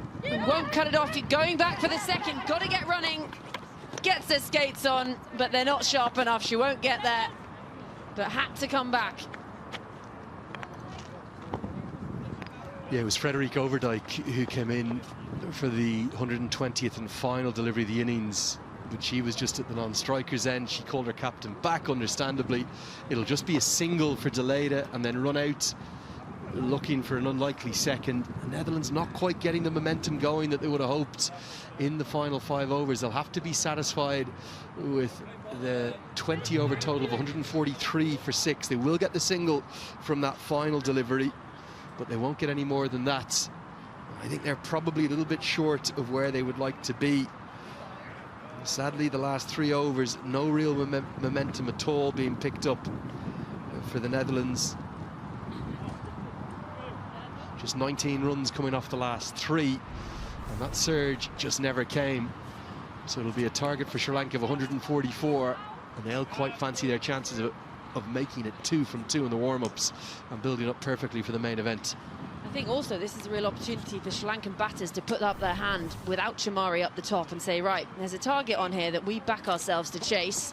The captain at the side there in a bib is not something you see very often when you look at a team sheet. Chamari Atapatu sub, but she's had a busy few days as well, in form in that first game as well. And now just watching on from the side, will still be playing a role somehow. First one to go, just played all around it. Really nice bit of bowling, kept very low. And then just not setting off fast enough. They're coming back for the second cry of keepers. And a good bit of work behind the stumps as well. Yeah, that's the first of 3 run-outs in the innings. Big moment, that one, though. Stara Callis' dismissal for 45 off 41. I thought she played very nicely. It was followed soon after by Rabina Raika, who didn't actually know she was dismissed. And then a pair of run-outs in the final over. The first one, Kirana trying to get her captain back onto strike, and then the skipper, even though she did get the strike, she was run out from the final delivery as well. The final total for the Dutch, 143 for 6. So we've had inclement weather at times through the day, but got our 20 overs in. The ground staff heading out to the middle, preparing the pitch for the chase, where it will be Sri Lanka who need 144 to win. We're going to head to a short break now, and we'll be back with the chase.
So the target, 144 of 20 overs. They'll fancy that, Sri Lanka, in this final warm-up before they face England in the tournament opener on Friday at Edgbaston.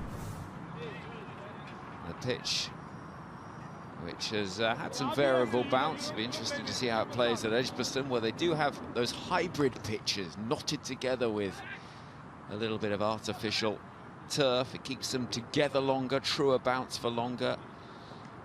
That's some action.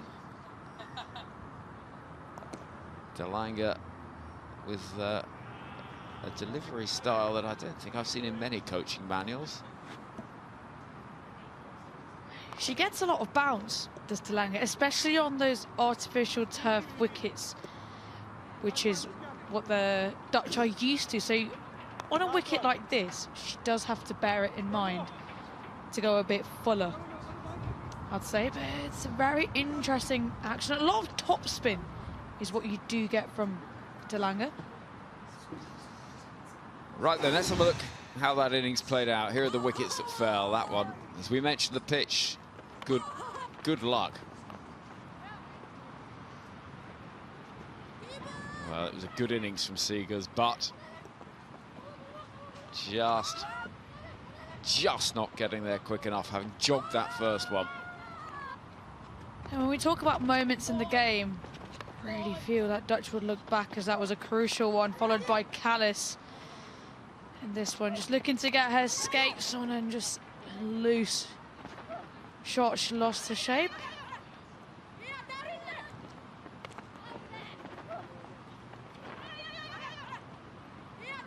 Two run-outs in this innings.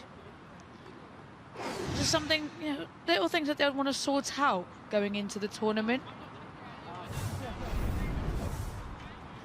Take a look at this team. I know at the toss today, Babette did say they wanted to play 13, guarantee, or trying to help towards selection, trying to finalise that 11. Now look at this scorecard, and there are a few names that stand out to me. Stur Callis, skipper, of course, Babette.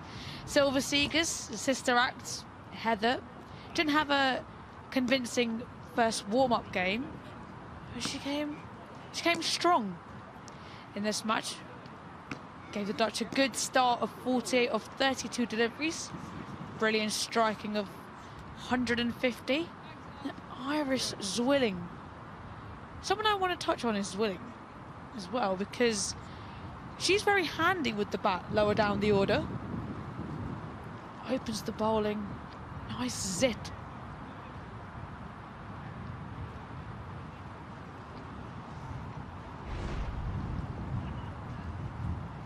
Well, it's a nice action, that, because there is a fluency to it, isn't there? And it's quite a spin-heavy bowling lineup, the Netherlands, so having that seam option is very, very valuable. And they've got a tournament ahead of them that I think it's fair to say starts with a game they might just fancy at Edgbaston. India will provide a very tough test at Headingley, no question. And then it's that run of 3 matches, isn't it, against the big sides in the group. And just a reminder of how the tournament works. Well, 6 teams in each group, top 2 go through to the semi-finals, so there's real jeopardy. Yeah, it's a tough group to be part of for your first World Cup. For sure, but I reckon they'll fancy themselves against a couple of these sides. A real tester will be the big names. As for Sri Lanka, well, they've got plenty of experience at World Cups, not least from the captain who's missing out today, not the one who's listed as captain in this match, Harshita Samarawickrama, but that name below, Chamari Atapatu, 94 in the previous warm-up, fabulous player. She's played in every single one of their T20 World Cup appearances, having a little break to give others a go today. When she plays well, they tend to play well, Sri Lanka. That'll give them a lot of confidence going into the tournament. Big smiles on her face, and why would there not be? She's in form, her team has bowled well. Lots of positives for Sri Lanka. Now, if they can chase down the total today, having won 2 of their warm-up games, would do wonders for them heading into their first game versus England on Friday. One opening match that's going to be full crowd at Edgbaston. New Zealand in Southampton, West Indies, Ireland, Scotland.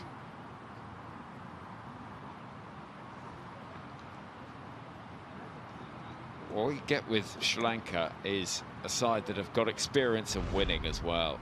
I remember that Asia Cup win against India in 24. They've also just had a 3-0 clean sweep against Bangladesh and a T20 series win against West Indies this year. Plus, they beat England in a T20 series in England a couple of years ago. So this Dutch side today is going to face a challenge, but I think there's going to be teams in the tournament that are going to have to be really at their best against Sri Lanka. And gone are the days where you go into a competition, you know the results of pretty much most matches before they're played because of just the dominance and professionalism and one thing and another. Sri Lanka quietly have been becoming a very, very good side. Players like Hasini Pereira, the opener, who's been there and done it and won it and seen it all, alongside that mix of youth as well. But on this chilly afternoon, it's not quite Pallekele or Dambulla or Colombo, is it? But it is, no question about it, a part of the world where they've enjoyed some cricket of late. Yeah, they had that 2-week camp, didn't they, in Pallekele? Getting used to the conditions in a slightly different way, warming their hands up. But here, where are the hand warmers at today? I'll tell you what, she's not getting the hands out of her pockets. But interesting points you've said about Sri Lanka, and I totally agree. The amount of wins they've had in England, especially that series. If I was the Sri Lankan coach or giving them a nice speech in the changing rooms, I don't know why, but I'm just letting you know, I would be reminding them of these amazing performances they've had, because they're a type of side that once they get going and they have form, momentum behind them, especially with Chamari Atapatu in form, they're going to be very tough to stop. Start against England, then New Zealand. The teams in the group, West Indies, Ireland and Scotland. It's the sort of day where if you're a batter and you ask for a change of gloves, it might be a pair of mittens that you're after.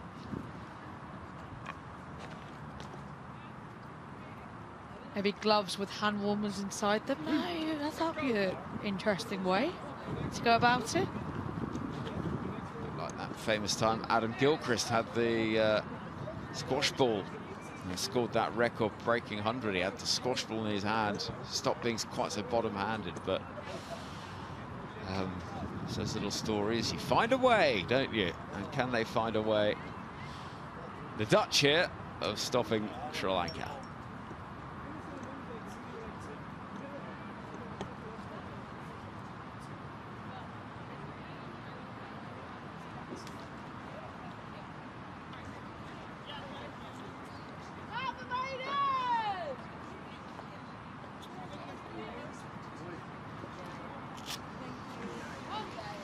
Well, we mentioned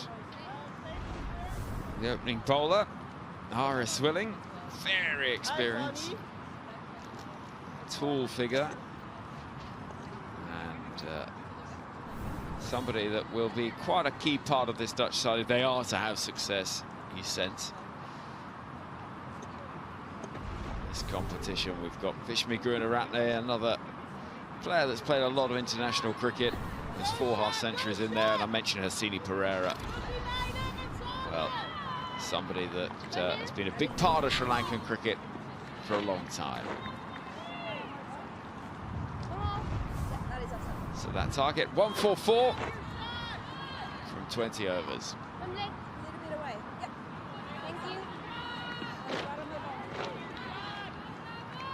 We're ready to go. Andrew Leonard's joined me. Yeah, good afternoon, maybe early good evening to you, Henry Warren, and good afternoon everyone watching on. Credit to the Dutch, thought they were really good in the first innings, but they're going to need to bowl and field very well here. It's an aggressive start into the leg side. Bit of a fumble in the deep, but it will just be the 1 run.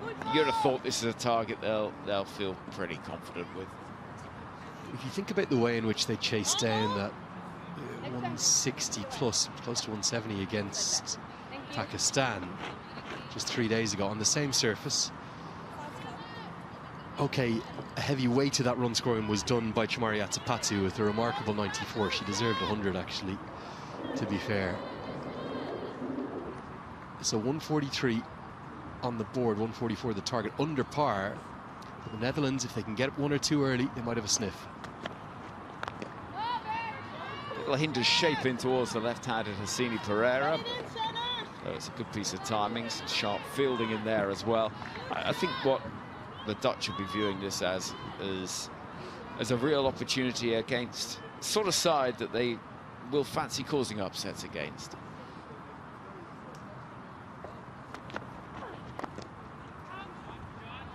That's a lovely shot. Really is a good piece of timing.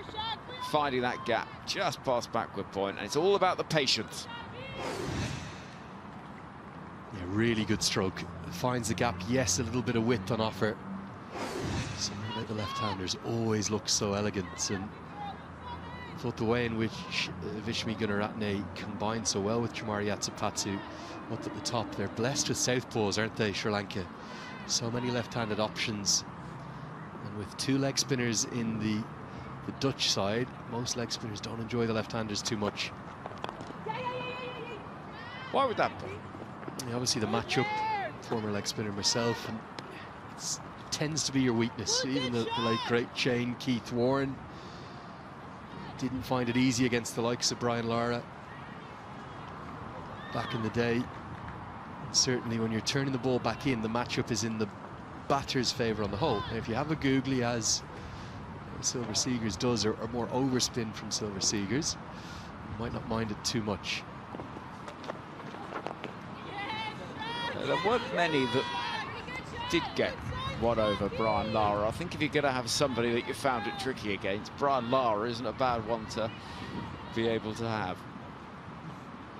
My favourite Lara series of all was the one in Sri Lanka, where he was probably the only one ever to tame Muralitharan in Sri Lanka. 600 runs in a 3-match series, still a record. Well, it's nicely lifted away. Into the leg side it goes. Fielder running around, loses a hat, but follows the ball and does well. And 2 at the end of the over, 8 from it, 8 without loss.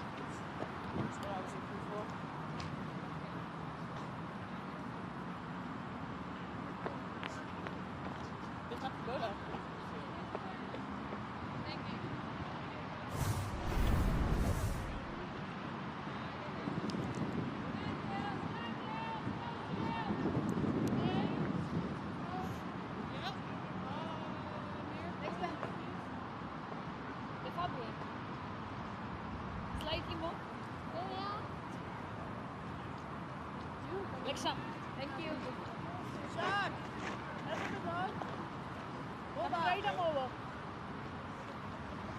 So good start from Sri Lanka, looking controlled thus far. These early stages in this pursuit of 144. And we saw a fine performance from Heather Seegers with 48 with the bat. Now here comes Silver Seegers with the ball.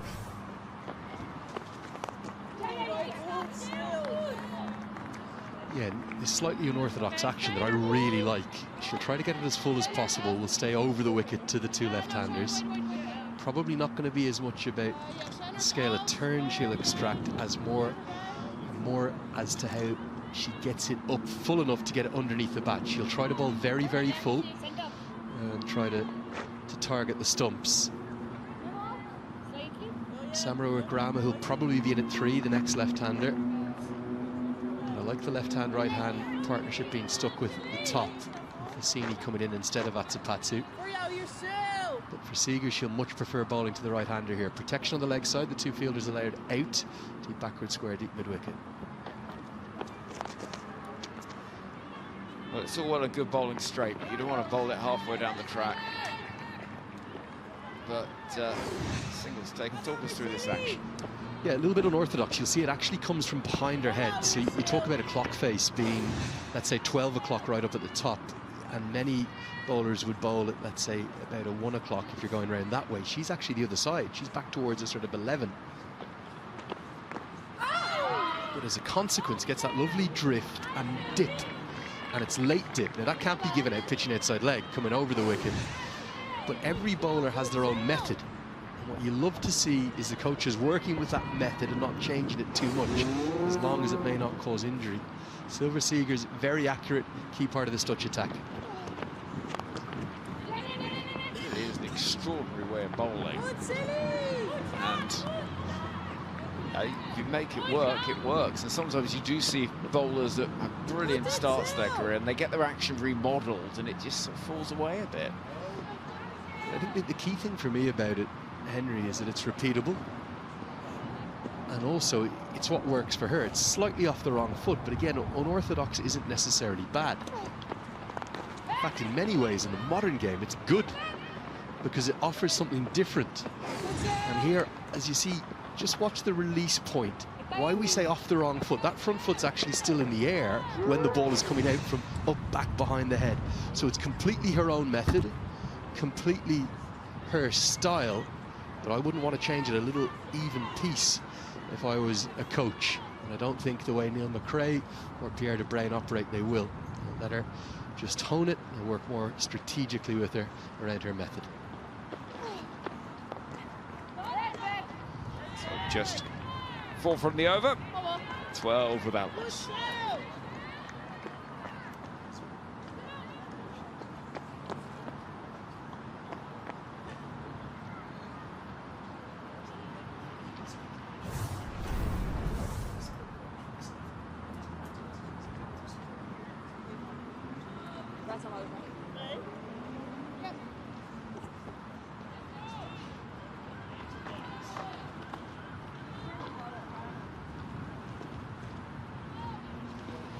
Well, there's never been a bigger Women's T20 World Cup than this one. 12 sides involved, and there is opportunity to watch it wherever you might be. Promises to be some tournament. Change of bowling. Riker into the attack.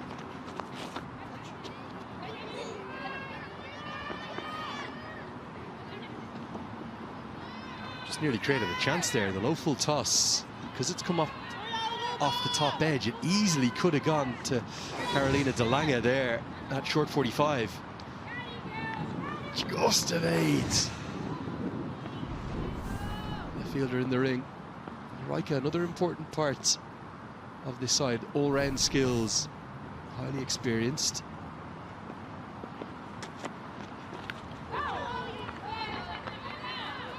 Could have gone onto the stump so easily. I think it's that experienced head out in the middle, Sterkalas, Robin Riker, those sort of players that the player is having a tough day, just will keep everybody calm out there. That could be vital as well, because it's going to be tough going for some of those sides that won't have played in front of quite such big crowds. It's well bowled. Another interesting action here, very tall, very upright. And you talk about that clock face again, it's almost coming kind of from a perfect 12 o'clock, right up high. Very repeatable. And yeah, the point you make about not having played in front of huge crowds before is a very good one, Henry. Something that Deleda spoke to Georgie about after the game 3 days ago. We're here at Derby, which, with respect to Derby, a fantastic county, but nothing like Old Trafford or the Oval or Lords or Edgbaston or the Rose Bowl. But she spoke after the game to Georgie saying it's amazing to play at such a wonderful stadium like this. And that's without a crowd. We don't have crowds for these warm-up games on purpose. It's all about the cricket. It's the coverage that we provide around the world is coming through these TV pictures that you're enjoying right now. So imagine for the Netherlands when they come in against the big opponents.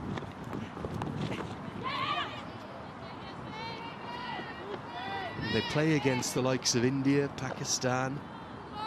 What an experience that's going to be for them. And a lot of that will be about how do they manage that experience, how can they learn from that, and how can they develop through it. It's really the stuff of dreams for them to be here at their first ever T20 World Cup. Yeah, it's not exactly been the quickest start from Sri Lanka. A while since we've seen a boundary. And that'll only just be the one run. End of the third over. 17 without loss.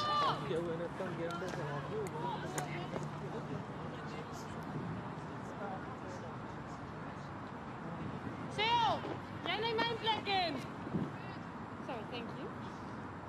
Right arm over.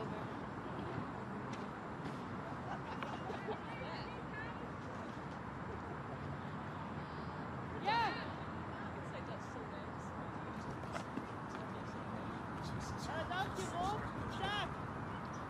Golden change, so right arm over. Nee, veel gaan. Ja, jij mag.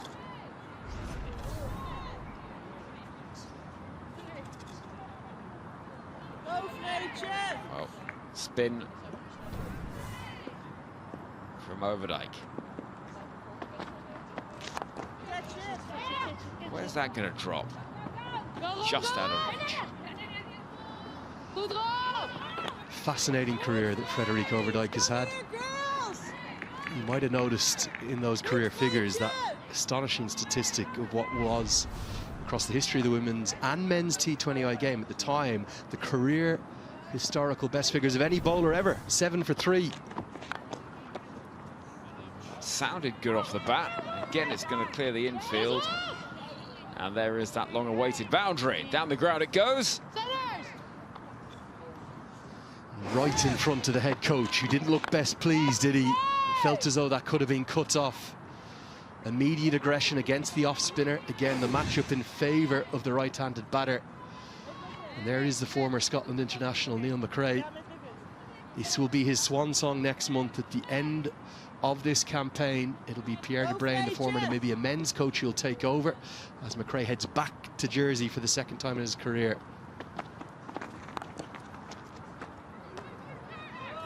Could be 4 runs, that, you know. And it's going to be.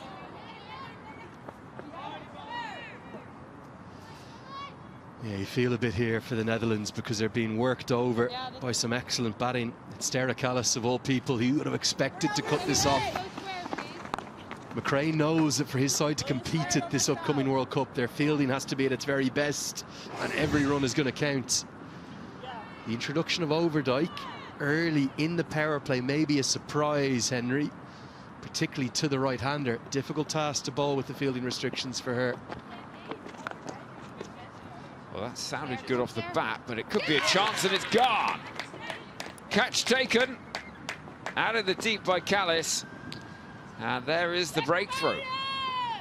I'll tell you something, this is an excellent catch, because naturally the fielder in the deep, having been worked over to her right, will tend to drift that way. She held her line, and look at the ground she's made across to her left.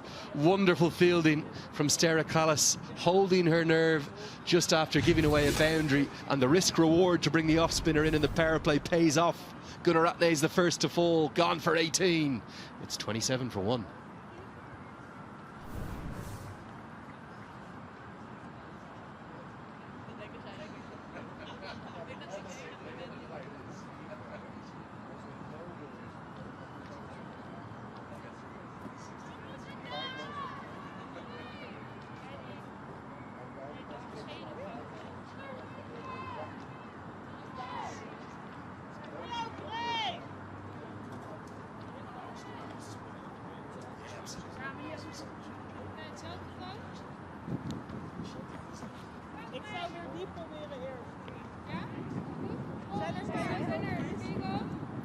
New batter comes to the middle with the first wicket falling. So we head into the second half of the power play. And Isha Delani, young in the career, but look at that average.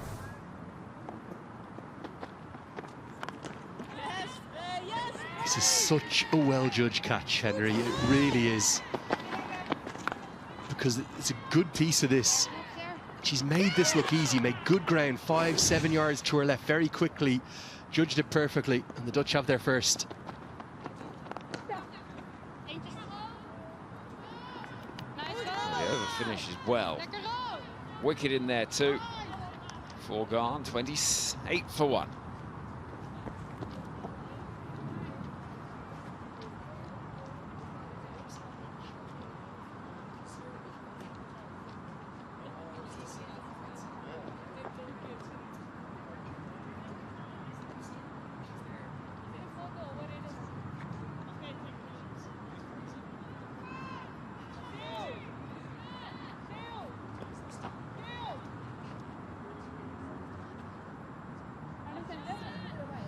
Interesting strategy here from Sri Lanka, because I think they might have had a flexibility to number 3 and 4 today. I think it would have been the stand-in skipper, Harshita Samarawickrama, in at 3 if the left-hander Hassini Pereira had got out. Instead, they've gone with, because the right-hander is the one that was the one dismissed, they've gone with Amisha up the order at 3. Might be wrong, but I just suspect they wanted to keep that left-hand, right-hand combination going.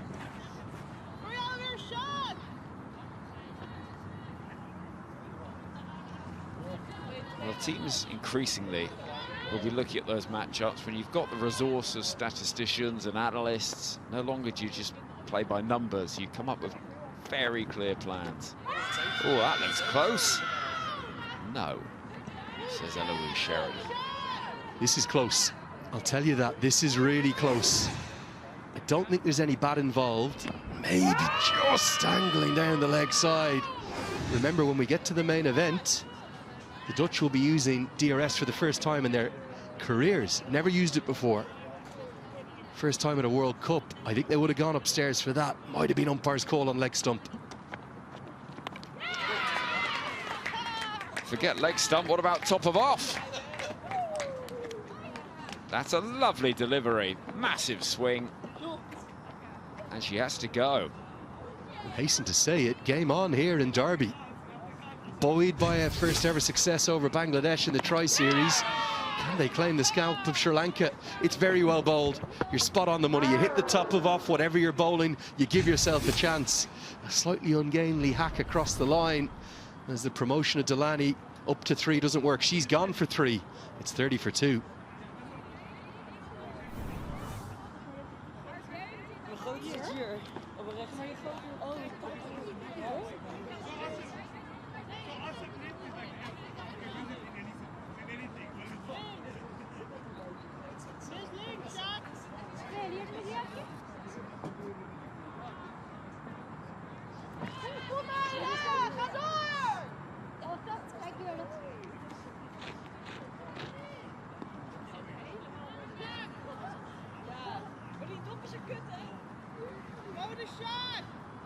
So, Harshita Samarawickrama.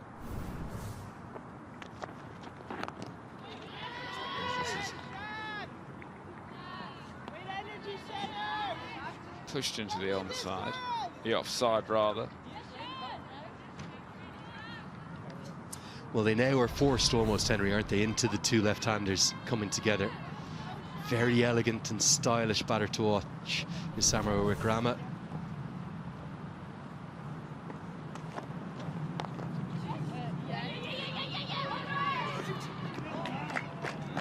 Gone to the other end, there could have been trouble.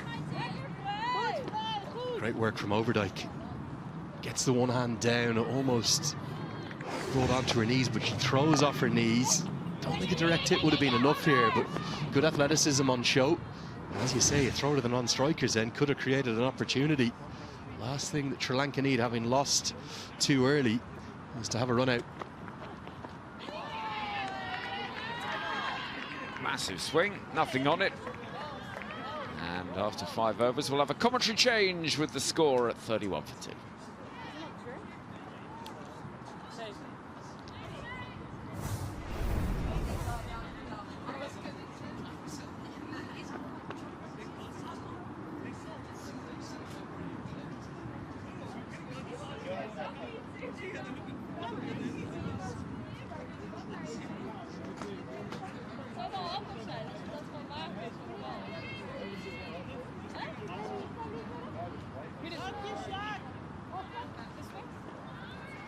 So 31 for 2, 5 overs in.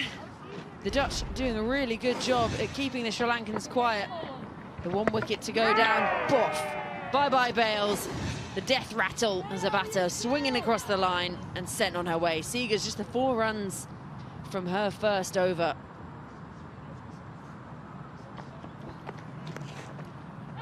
Picks out the fielder. Take a look at this wicket. Swelling going cross seam, just rolls her fingers down the seam of the ball, ripping it. Jags it in, nice and sharp. Brilliant use of the variation.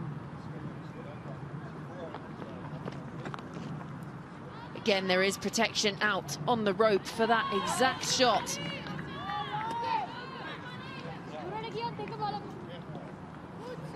Silver Seegers is someone who's not going to necessarily be your highest wicket taker, leading from the forefront, but she will be the controller for the captain.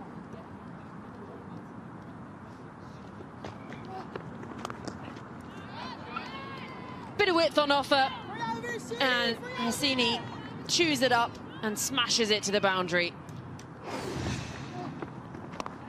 Too short, easy pickings.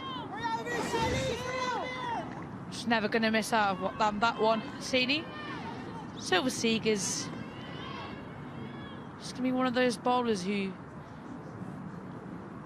just keeps it on the mark, keeps it on that 50p coin. She's someone who will love to put their hand up when the situation gets tough. Full, and that's through the gap as well.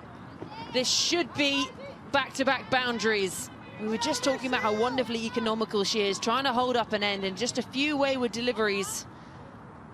And Sri Lanka start to motor again.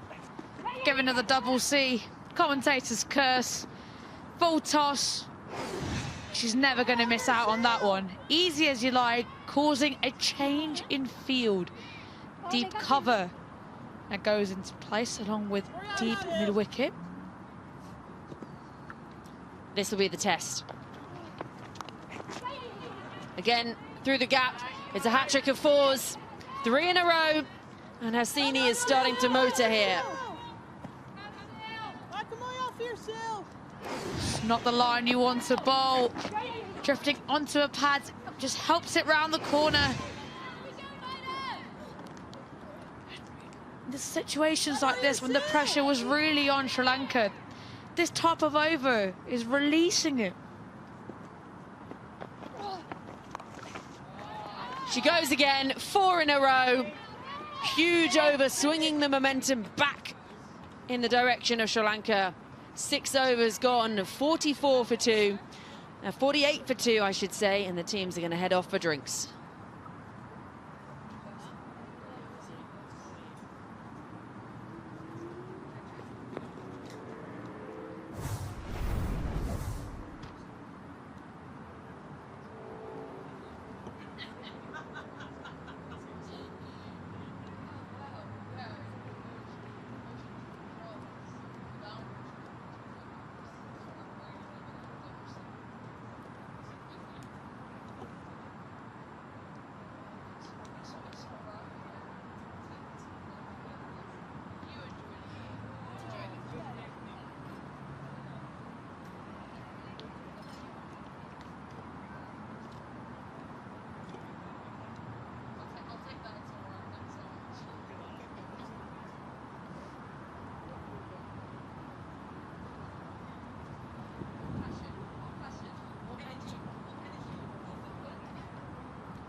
Buiten houden.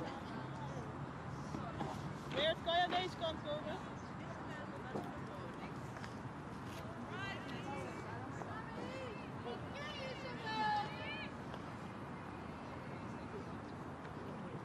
Iets meer nog. Ja. Leo.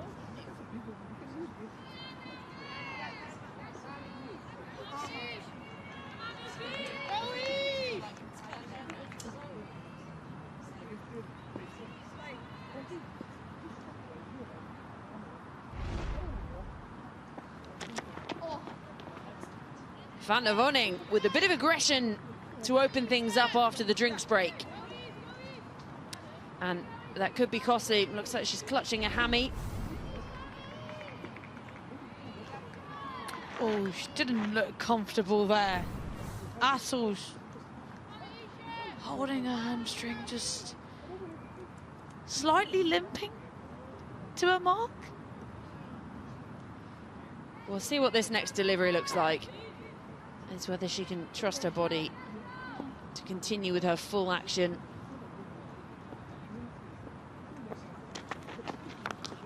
Pulled away. That'll be 4. Doesn't matter what your hamstring's doing. If you bowl it in the slot, it's going to be dispatched.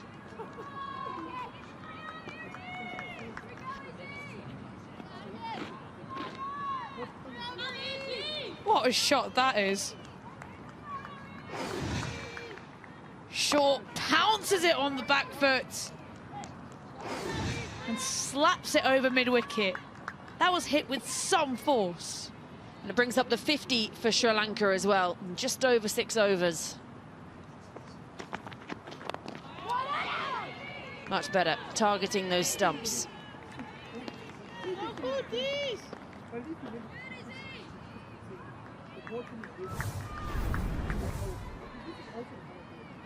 Oh, Sri Lanka 92 runs more of 81 deliveries. My gut still says Sri Lanka will take this, but few quick wickets and you just never know. Again goes Ariel with the short ball pinged in again from Van der Vonning. Well, it was that expensive over as well from Seegers. It looked like the Dutch were well on top. 17 runs then coming from it.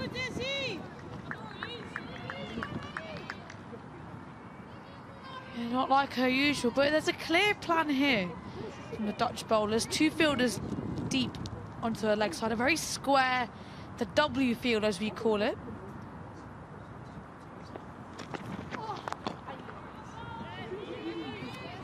Yeah, the W field as we call it, so 2 out on the leg side, 2 out on the offside, but both square of the wicket. So nothing in front of the bat.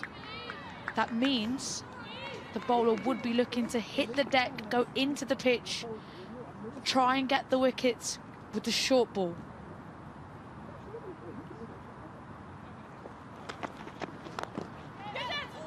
Has she taken it? Yes. No. No celebration. So she'll survive. 7 overs gone, 53 for 2.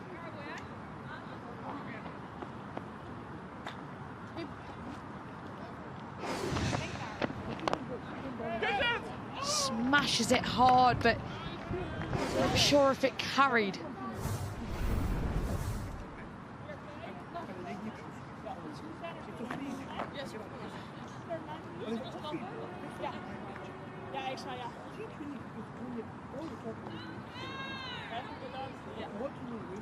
The good news, no matter where you are, no matter what corner of the earth you find yourself in, you will be able to watch the ICC Women's T20 World Cup.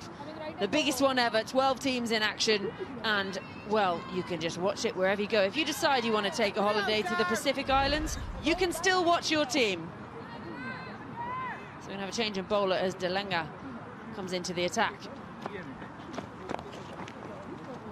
Immediately pulled away, should just be the single. So Seegers had that very expensive over, 17 coming off her second over, so she goes out. And Caroline Lanka comes in, 88 matches, a seasoned veteran, a best for 4 for 6. That economy, 5.27, very good in T20 cricket.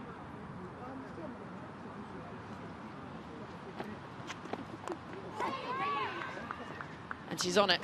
So far, this is what they need to try and hold up an end and force a bit of pressure back on the Sri Lankans.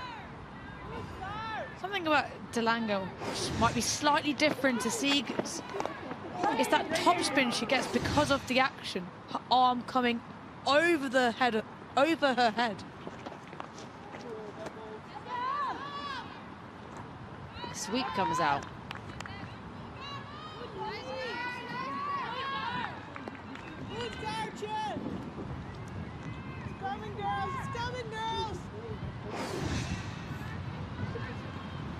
Just take a look at this. Really, almost she can't see when she's releasing that ball. That is magnificent. Beautiful looking stroke, executed perfectly.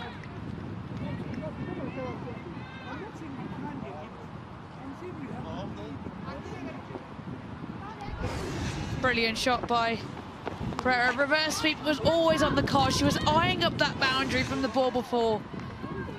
Excellently executed.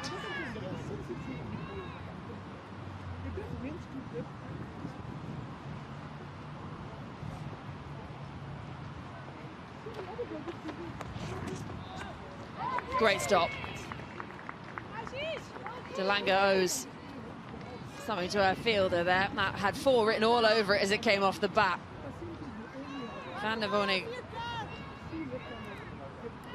Sure she'll be buying her a drink tonight. Thank you so much for saving 3 runs. And the full toss doesn't get the treatment, so it'll be a single. Oh, it should just be a single. You don't want this creeping into your game. So they pick up 2 off the last ball, 8 gone, 63 for 2.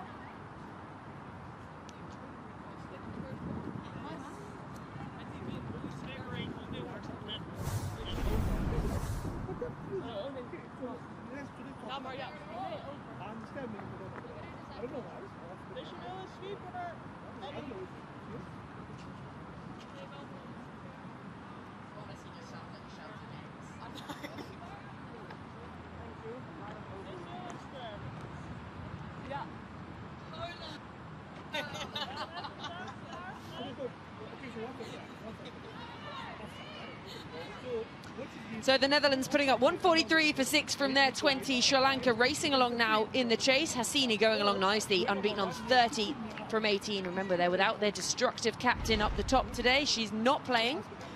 And I think this is really positive for Sri Lanka as a side heading into a World Cup, allowing other batters to stand up and put their name in the hat. Murtha van der Rad into the attack.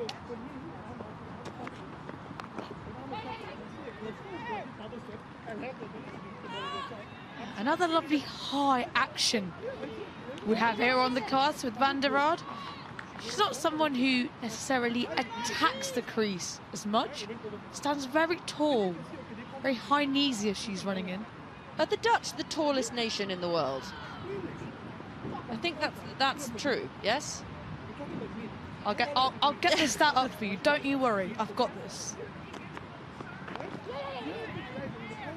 Just dropped into the offside. And again, there's the misfield. Don't capitalise this time, but they've got to tidy up on these little errors creeping into the game.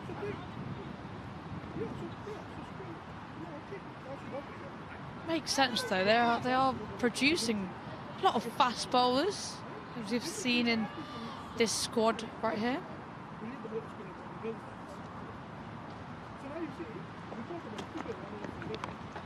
Boulder, gone! Van der Rad has to have a look around the batter's legs and say, oh yeah, I've sent the bails flying. Good, I picked up a wicket. So Hasini has been dangerous, hitting it nicely, and she's sent on her way. Well, Hasini has made a real mess of that. Look at the celebrations from the Dutch. It was full, it was straight, and she just plays all round it. Went through with that shot so early. Completely no idea. And the Dutch, they dismissed a dangerous Hasini, gone for 31. Netherlands now, sorry, Sri Lanka now 65 for 3.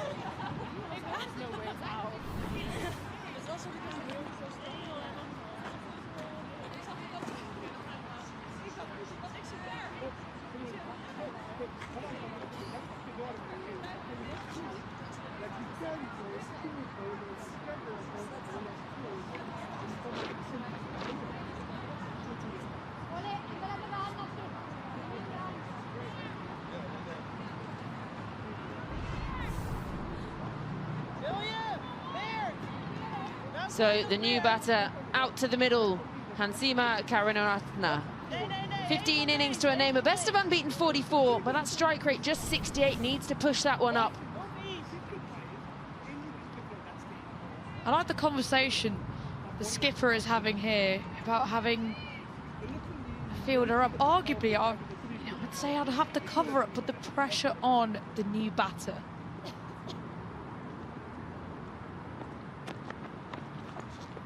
Change of angle coming round the wicket, losing her line down that leg side.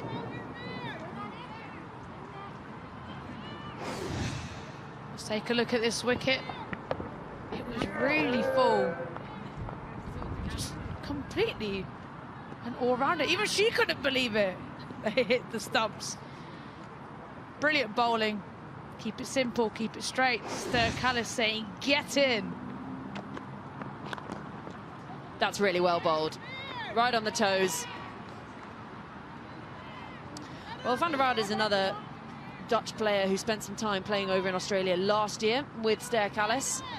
So got some time playing through the winter as well.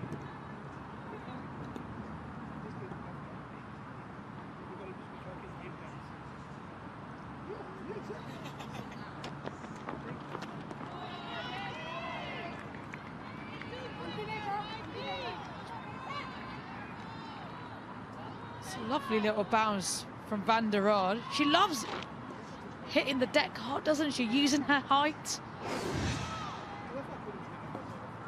Yeah, she stays tall in that action as well. And yes, the Dutch are the tallest, and the average height of a Dutch woman is 5'7". Which, if you ask me, is still not that tall, but we'll go with it. So it'll be a single to close out the over. 9 overs gone, 67 for 3.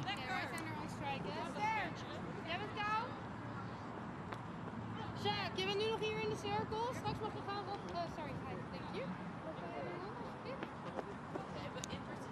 Ja, en Hanna daar. Ben even de bal.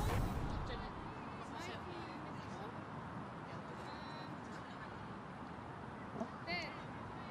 Kijk wel hoe ik mijn ticket wil. Die third, die nieuwe. So at this point, the Netherlands found themselves 68 for 1. We're going on nicely. Sri Lanka, they've lost that cluster of wickets later, but they were getting into the game. But 77 from 66, and the Dutch lost plenty of wickets in that back end of the innings. They just couldn't push on through the final overs. This will just be kept to a single. So the Dutch, the average height, 5'7". In Britain, the average height for a woman, it's 5'3" to 5'4.5". So big difference. That makes so much sense. I'm 5'3", and I know I couldn't get that much bounce when I was bowling. Well, I'm 6 foot, and I didn't get it either, so... 6 foot? Are you? Yeah, I just slouch.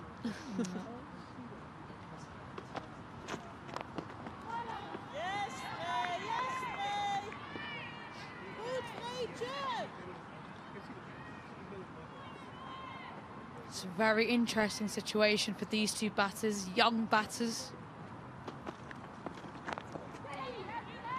It's been a great start, this, from Overdyke, though, just targeting at the pads, getting it full, and not allowing either of these batters to give themselves any room, any width outside that off stump. She has got protection out in the deep as the field moves around for the right-hander.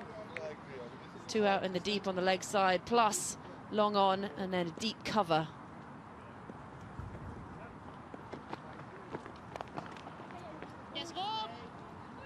She's standing very deep in her crease, Sansima. Wide base to the spinner and stays low. Now that allows her to get underneath the ball, especially on a pitch like this where there's not much bounce.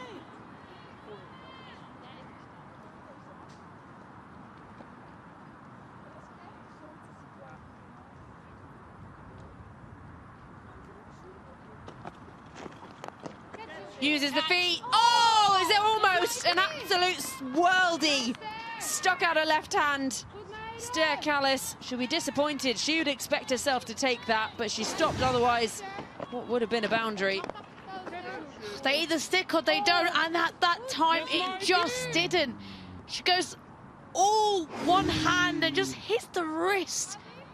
It doesn't quite fully get hold of it, but that would have been spectacular.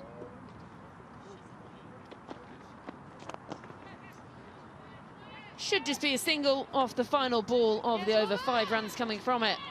10 overs gone. 72 for 3, and we're going to have a change in commentary.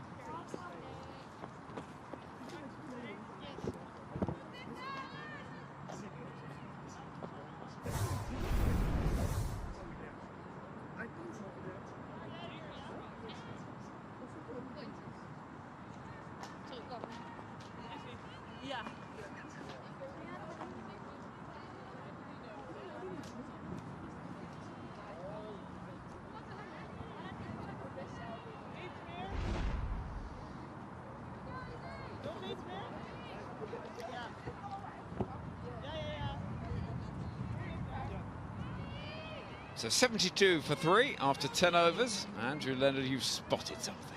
Well, they're exactly halfway to what they need at exactly the halfway point. So the run rate and the required run rate, the exact same. Well, it's all in the timing.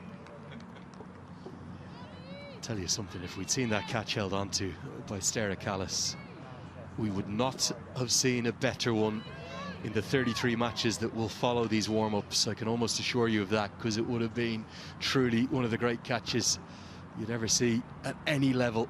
Outstanding effort at cover, just didn't stick. Well, after that flurry of boundaries from the bat of Pereira, it's just slowed up a little bit, but they're still very much in the ascendancy and in control of things, you'd say. Sri Lanka just 3 down. Still feeling the pain of the impact. I think it might have hit her a little lower on the hand, Henry. It might have just almost struck lower down towards the wrist. Still feeling the sting. It's a lovely delivery. One more look at this. It was such a good effort. It really was. Nicely bowled too by Overdyke. Right out of the middle, and oh! For me, I reckon just a touch low on the hand. And being honest, not that I ever held one that good. They literally either stick or they don't. It's that simple. When you stick out that one hand, or weaker hand, of course, going to her left. Great effort, though, from one of the Dutch's finest players. That sounded good, but the fielder is out there and will stop it. And it's moments like that you realise a cricket ball's quite hard. They can sting just a little bit. Tell you what the Netherlands have as well. They've got 2 young fast bowlers with real potential. Van der Voneen and Van den Rad. Both, for me, are fast bowlers who A, could bowl quicker, and B, with their best deliveries, could get anyone out. A little bit raw, yes. Really full of potential, and you think for the Netherlands to cause an upset, and it would be an upset whoever they beat if they can manage to win one of their 5 group games. I think an X-factor performance from one of those 2 quicks could be the key to it.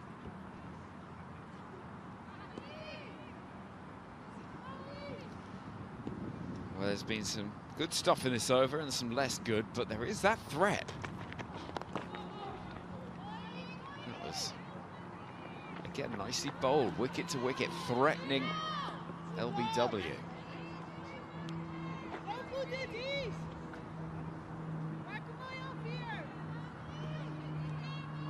Both reasonably inexperienced. Van der Voneen, 24 years of age with 30-odd internationals, but Van den Rad, arguably quicker and just 20 years of age. Really like the looks of both of them. Pummeled into the leg side, but again, fielder out there in the deep. They're pushing for a second, and they'll get there as well. Good running. Over comes to an end, 11 gone, 78 for 3.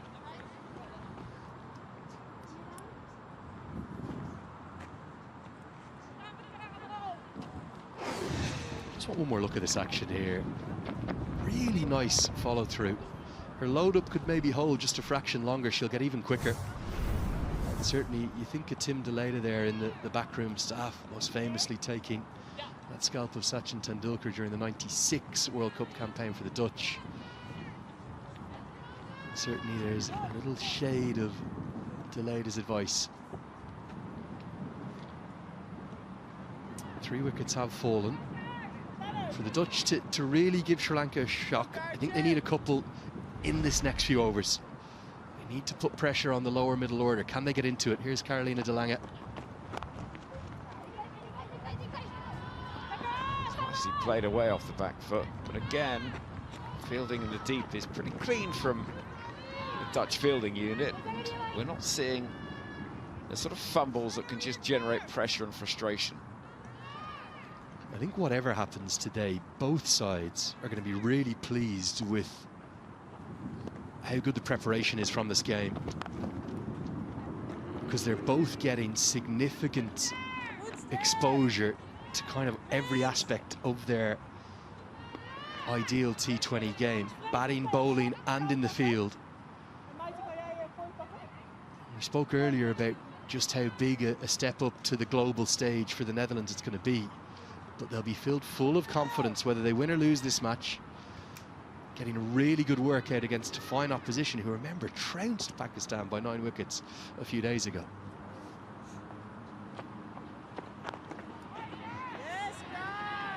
Extraordinary action, but it's accurate. How bowlers can get that accurately, I just do not know. What a tournament this is going to be, by the way. And I think one of the things, there's many things the ICC deserve praise for in recent years, but the expansion of the global events, so that's in terms of the number of participating teams, men's and women's, every single event, T20 and 50 over World Cups, all expanding through this current cycle. And then the increased and enhanced exposure around the world, not just in the traditional cricketing markets. Well, where's that gone to? Is that going to be a boundary? No, again, clean work in the deep. So that list you're looking at there, yes, of course you'd expect great exposure in India and in Pakistan and England as the host nation, in South Africa. But look at the rest of the world. Caribbean, also on NOS in the Netherlands, we're going to have Dutch language commentary for all 5 of the Dutch games. Well, that is some shot from Samara Wickrama, and what a way to finish the 12th over as well, moving that score to 87 for 3.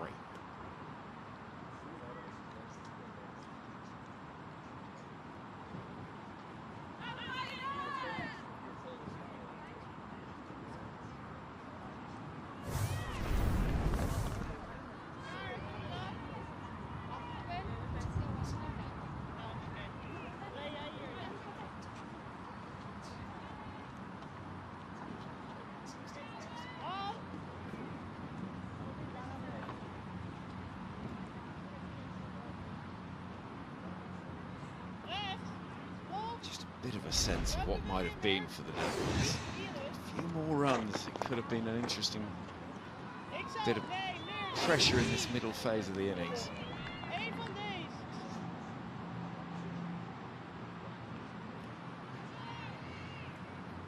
I think 160 for the Dutch would have been really competitive. You can see there just the 1 run in it, but also the Dutch at this stage were only 1 wicket down. It was that very final flourish they didn't effect properly.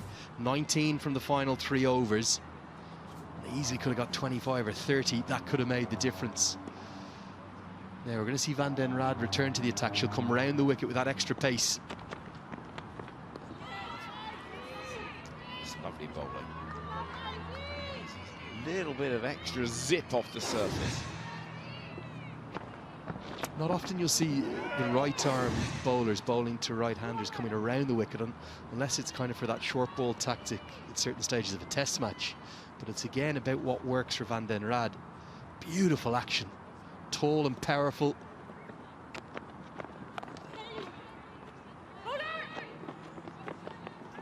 Again, right on the money. No room for the batter to do anything with it, and just cramping the space, building the pressure, and pressure.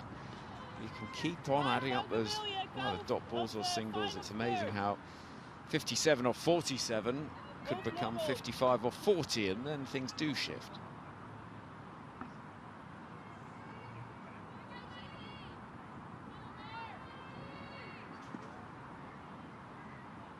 The nails to match the uniform.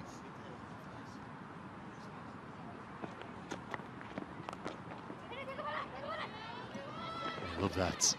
Think of the strengths of Dutch cricket traditionally. In the men's game, even in the modern men's side, it's a pace battery, isn't it? Paul van Meekeren, so impressive across all of his ICC World Cup appearances. Down with a bit of an injury at the moment, so he's not part of that Dutch squad out in King City. But not just him, Logan van Beek, really impressive. Shane Snater, we've seen Tim van der Hoogten. There's a real impressive pace battery for the Dutch men. Fred Klaassen as well. What I'm seeing here from these two in particular would give you hope that the women's side can match that. Still very young, very raw, 20 and 24 years of age respectively. No doubt that the likes of Paul van Meekeren and others back in the Netherlands, they all such a tight-knit community there. They're all working together, proud of this Dutch women's side ahead of their maiden World Cup appearance in the T20 format.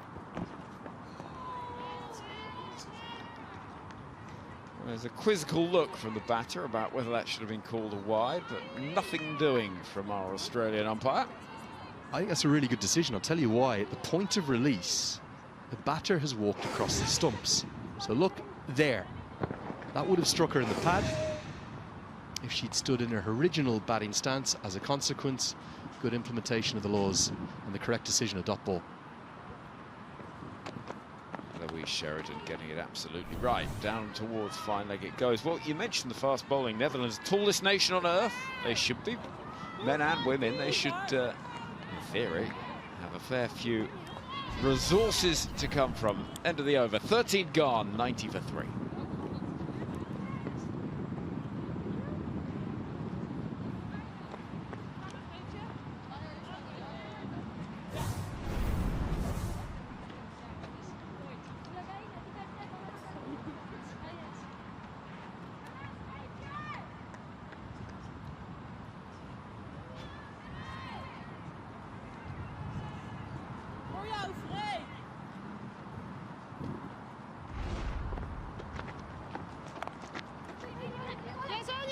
Since this over, Henry, is a very important one. Frederic Overdijk's going to bowl. It's the final over before drinks.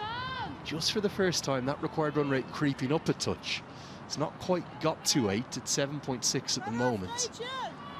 The Netherlands could find a 4th wicket, or even a tight over here.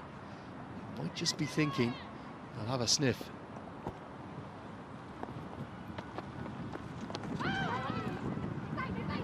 Just a moment where the LBW looked like it could be in play. Instead, it goes down towards the boundary. They'll push hard for the first couple. They should get a 3rd as well. They're always going to get 3 there. Great effort, working as a duo. Carolina Zelanga does the throwing after Isabel van der Vonning does all the legwork. This is the matchup the Dutch want. Can they find the big wicket of Sri Lanka's skipper for the day in this over? Off spinner should be coming around the wicket. I'm not sure where the batter is standing where she is. And she'll walk across now. Big moments in the game, these ones.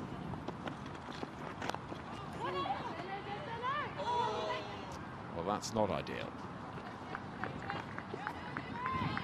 It's just those moments of sloppiness. It's also game awareness, isn't it? Here, as the backward point fielder, you have to know, get the leg down. There's no attempt at the single. You can take as long as you want to stop that. You cannot afford to allow the right-hander back onto strike. Small moments matter. Every ball counts in a T20. 6 from the over already. Oh, yes, It's well bowled. To unwind. There was a moment when half expecting it to scuttle on through, but Seamu was just struggling a touch. Maybe feeling that pressure.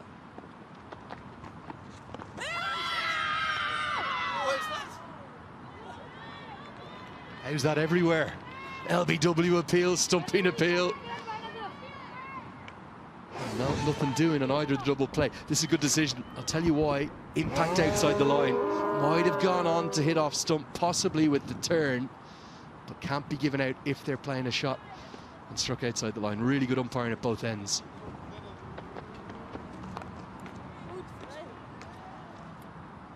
pummeled away into the leg side. Just be one.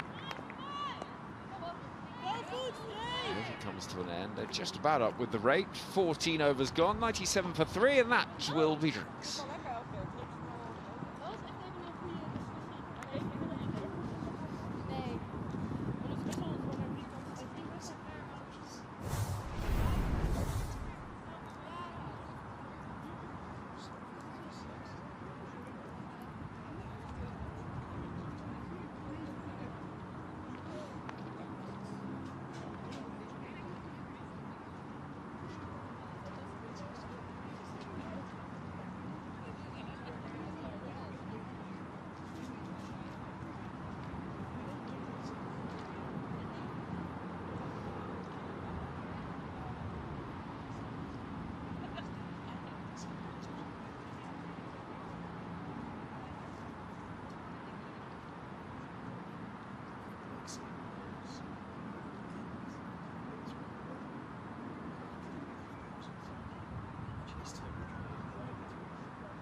So 47 needed from 36. 6 overs remaining in the game.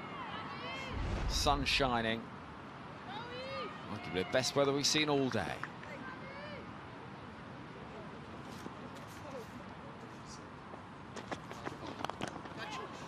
Oh, it was hit hard and it was a chance. A very, very sharp one. Well, what a start after the drinks break. Jamie Siddon's instructions, we saw him speak at length to his stand-in skipper. And Karen Ratney was to get on with it. It was half a chance. It's harsh to call it a chance even. A little bit of self-preservation as much as anything. Interesting they didn't continue with Van den Rad.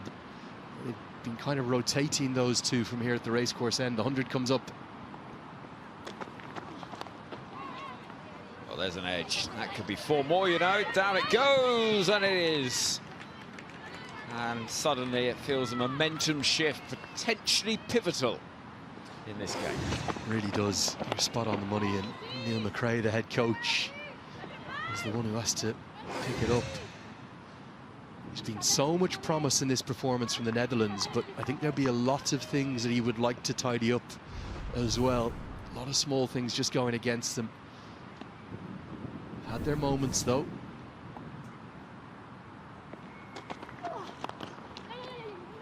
It's a good delivery, and oh, this hits.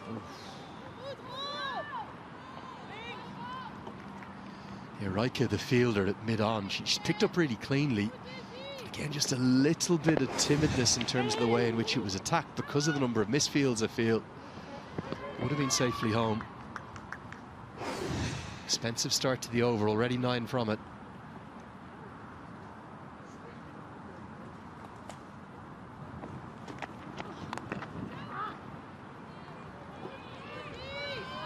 It's a better delivery. For the Dutch, certainly be buoyed from yesterday's result for the men's side out in Cricket World Cup League 2 in King City. Remarkable fight back, defending just 196. I was watching that game last night on ICC TV. It looked for all money like the table-topping USA side would find another win that would have put them right on the brink of the qualifier. Funny things tend to happen in associate cricket. There's never a shortage of drama. In fact, that's what makes it so entertaining. It's unpredictability. When you stick into the mix, Henry, that so many of these players are often sacrificing things, whether it be studies or work or family commitments. Many take leave to be here, take their holidays to play against the best teams in the world. It's great to see them shining again on the global stage. That's what we're going to see over the course of the next few weeks. Players experiencing things right across the world, coming together.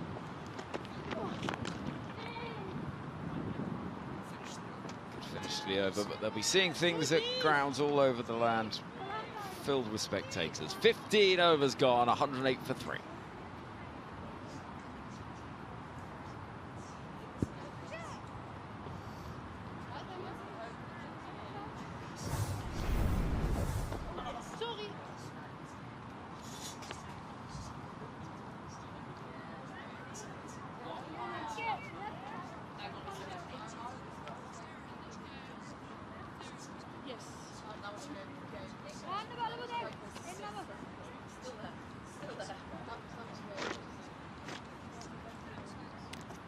So that equation now 36 needed for Sri Lanka. 108 for 3.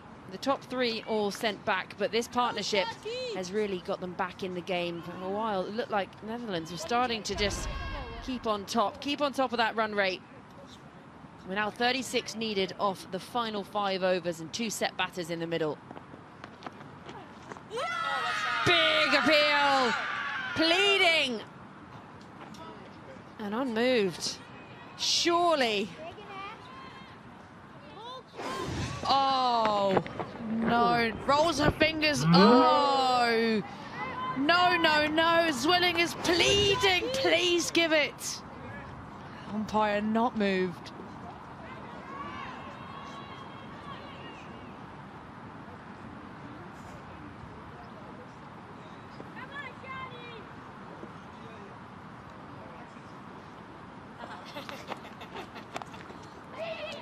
Full short, the misfield. Talk about rubbing salt in the wounds.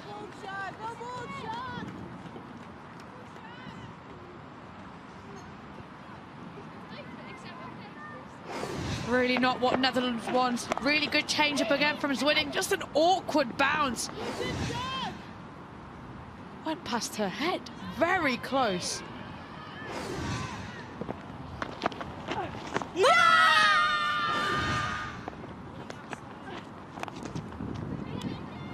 Bit of an agricultural heave. Crept to a single. Callis patrolling out on that boundary.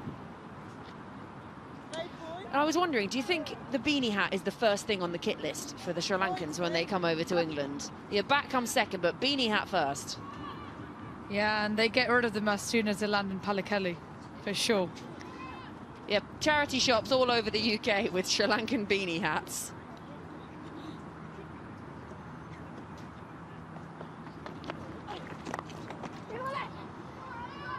Full this time, and again just dealing in singles. Really impressed with Zwilling here. She's so clear on her plans. I'm liking what she's doing. She's rolling her fingers down the ball, changing the pace. Really deserved that wicket.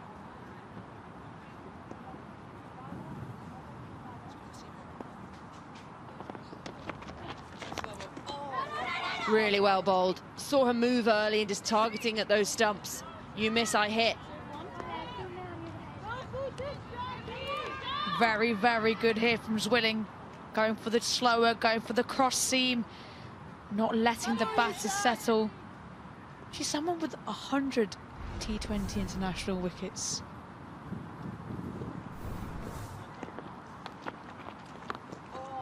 Picked up early, really nicely played. And, well, you might be good at football in the Netherlands, but the slide tackle, not enough to keep it in, and it's going to go for 4.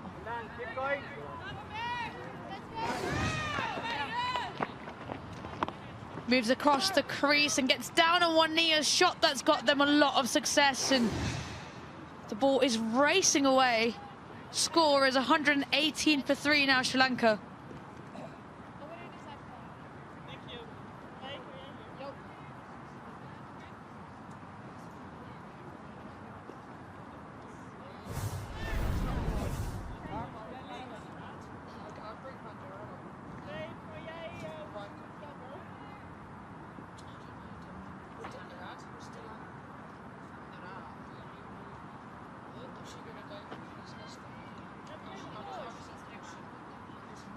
So Van der Rad going to bowl her third, been tidy, 6 runs off her first 2 overs. Looks like she's going to be going over the wicket. She's been mixing it up around the wicket, over the wicket, angling at that left-hander.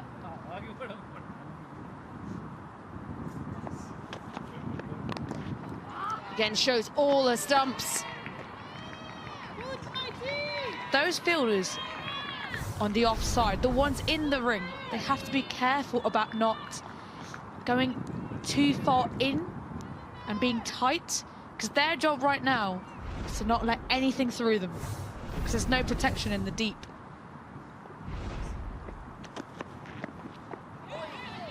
I think that's what you call all swing, no ding.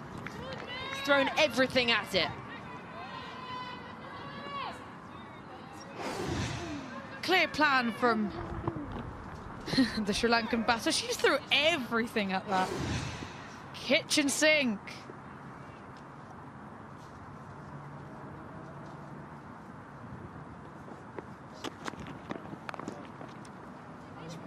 Again, giving herself that room, showing all of her stumps, just backing away. It's a clear plan from the Sri Lankan batters is to move away, give themselves a bit of room to try and pierce the offside.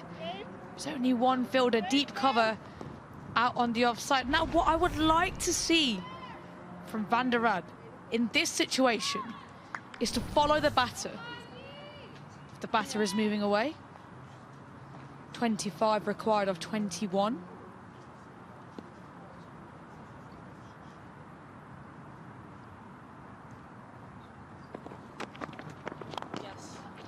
Really well bowled, full on the toes. Gonna come back for a second, not the clean pickup. That's what happens when you start putting the pressure on the fielder. Sri Lankan batters are sensing that. Brilliant running between the wickets by them two. Went hard straight away for the first one. Midon parried it off. Clean pickup and throw was desperately needed.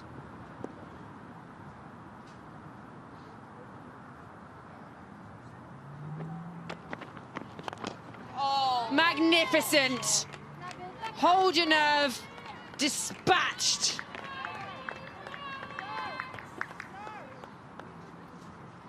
What a shot by Hans Zimmer. Take a look at this. Full. And she picked the bones out of that one. I like this from Sri Lanka. You don't really want to have to take it right into that final over. So then it's now 19 from 19 required. So taking this on and just removing that pressure.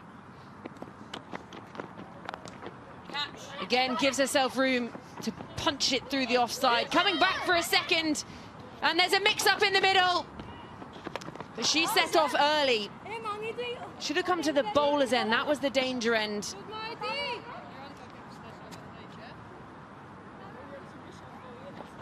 17 gone, 127 for 3.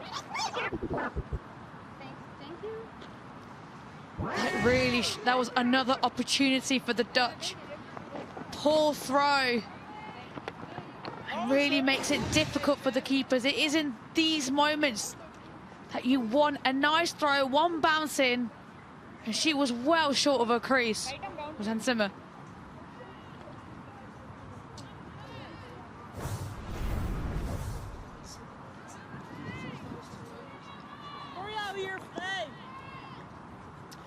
Three overs to play, 17 runs needed.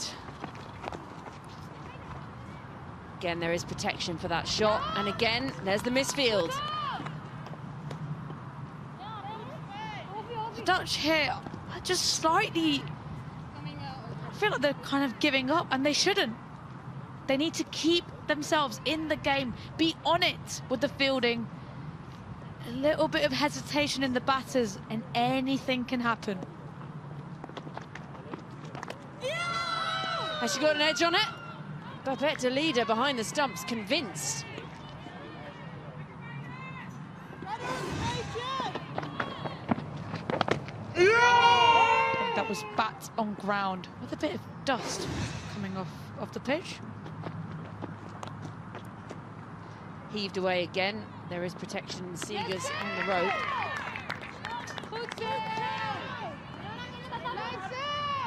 Good work in the deep by Silva Seegers. Not been her best day with the ball, but you can still make it count in the field.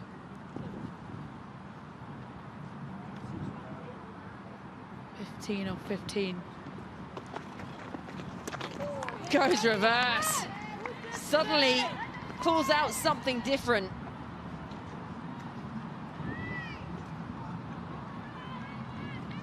She's eyeing up De Lanka. Be ready, because I feel this is coming to you.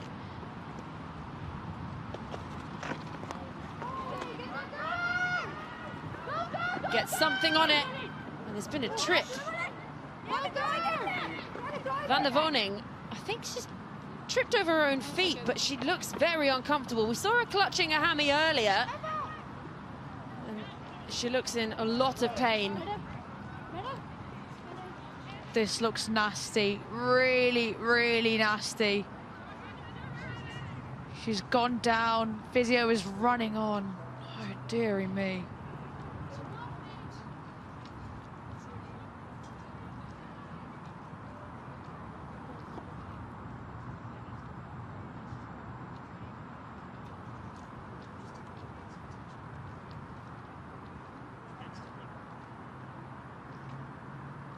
Zijn daar toch paramedics, letterlijk ambulance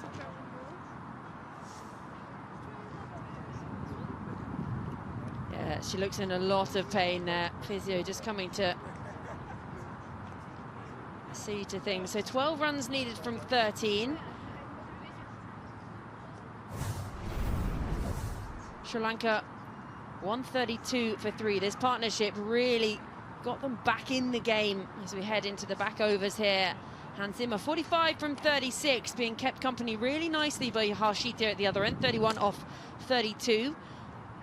The Dutch, they'll be pleased, just the 4 extras bowled in there as well, but 3 wickets to go down. Yeah, brilliant catch, well judged by Sturk Hallis in the deep. It's in the air for a long time.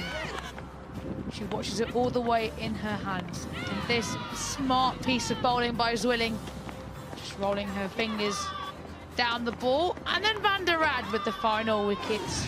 Full straight. She played all around that one. Shared around among the bowlers. 7 different bowlers used by this Dutch side. 3 of them picking up wickets. But other than Seegers and De Lanka, been pretty economical, the Dutch bowlers.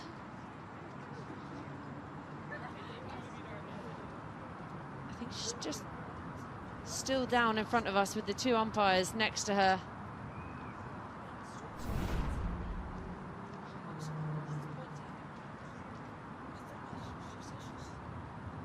So 143 for 6 was made by the Netherlands. Heather Seegers 48, top scoring. Ster Callis again 45, missed out in that first game. And we can just see down in front of us that Isabel van der Woning is standing, but she is in absolute agony. The medical staff heading out over to our left with the stretcher. This is heartbreaking for a player on the eve of a World Cup, of an eve of playing in a World Cup as her team make their debut in the tournament. But it is good to see that she's walking. She doesn't need the stretcher, which is a good sign, but being helped there by 2 staff members as her team all gather together. So she'll be taken off and assessed. It's very brave, very, very brave of her. She makes her way off the pitch.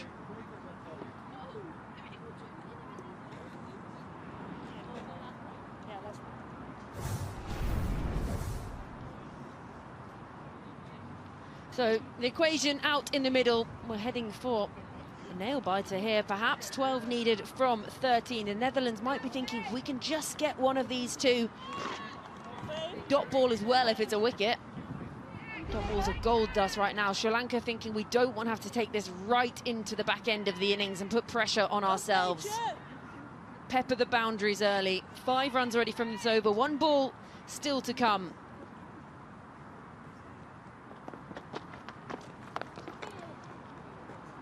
And Hanzima will keep strike for the beginning of the next over. 18 overs gone, 133 for 3.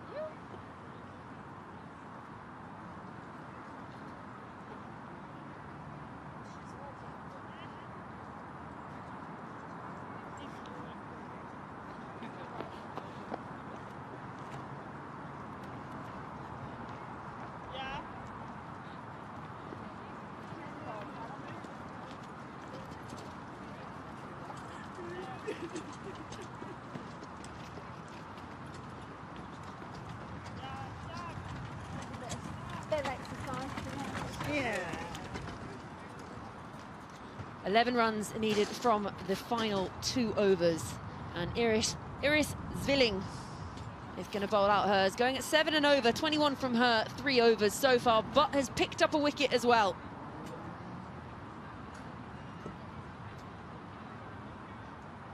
Plans here and fielding for the Dutch has to be spot on.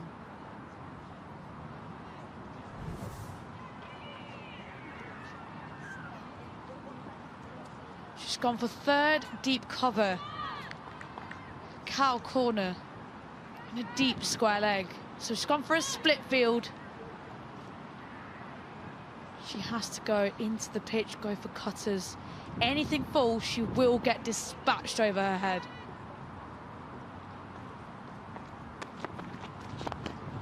There is that full delivery. Get down. Just the single to start the over. This is where the Dutch really have to be clinical in the field. We've seen them make mistakes at times, but you cannot afford that. With 10 needed from 11, got to be saving those runs. Putting your body on the line in the field, diving around, showing why they've earned their position in this ICC Women's T20 World Cup. And good news to see she's able to get up the stairs. So 10 now needed from 11 out in the middle.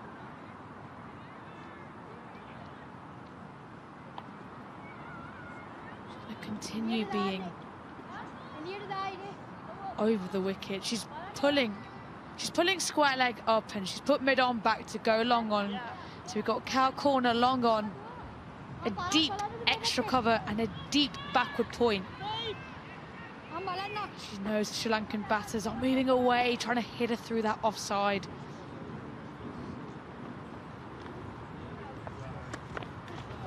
Moves across so early, and that's exactly what she's trying to do. So bowling to her field, goes out to that deep point. Again, just the single. With that unfortunate break we had just now due to an injury to Devoning, what it has done is shifted, or halted rather, the momentum of the Sri Lankan batters. Now, this could be an opportunity for the Dutch to string their plans together and find something. So the field moves around again, that left-hand, right-hand combination. Moves across very early, aerial on the leg side. 2 fielders out there coming back for the second as well. Really good running. Good running, good fielding, really good cricket all round. That was good from Robina Riker. I really thought the catch was on there by the look of it, but it was safe.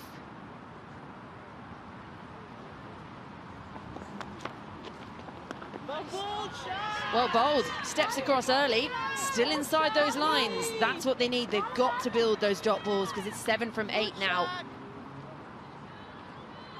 Hansima on 49.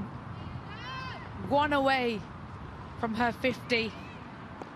She knows that 50 won't matter if it doesn't result in a win. Beautifully played, straight as you like, and that'll be 50 for Hansima.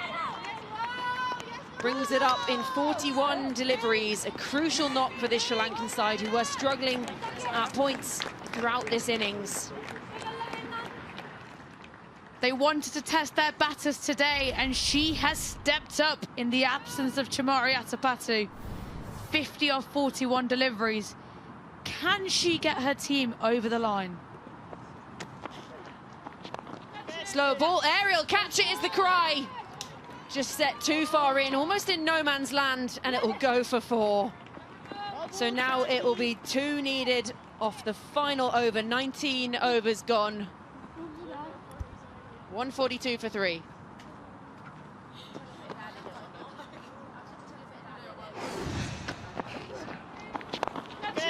Brilliant shot. Full, over pitched, and with mid-off up in the circle. All she had to do was clear the infield.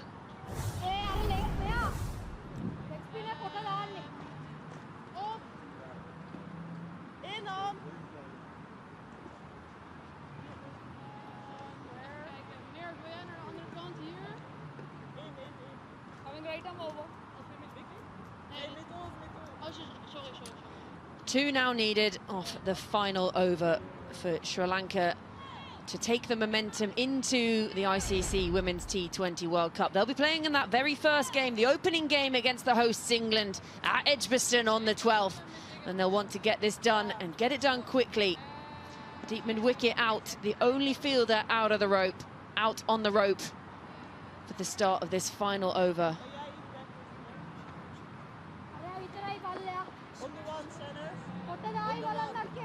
Okay, so she's pulled in Corona into mid-wicket and swapped over to Lanka from 45 to short third. 2 to win. Full toss through the gap, and that'll be the game.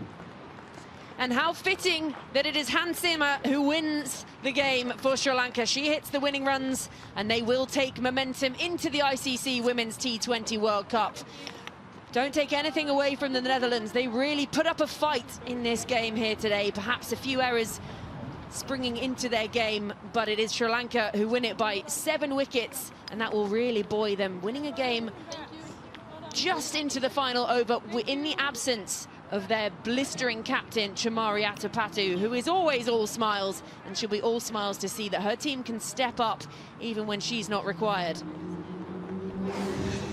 What a fantastic moment. She gets her team over the line with a beautiful cover drive. Gives herself a bit of room, and all she had to do was clear the infield. Brilliant innings from Hansima. She ends up on 54 of 42 deliveries. Partnership of 81 of 64. You have to commend the effort of the Netherlands team. They didn't give up fight right till the very end and have a lot to cheer for. Yeah, the Sri Lankan side, not sure whether they're handshakes or hand warming up at the moment, but they are well warmed up in terms of cricket now as they head into that opening game of the ICC Women's T20 World Cup.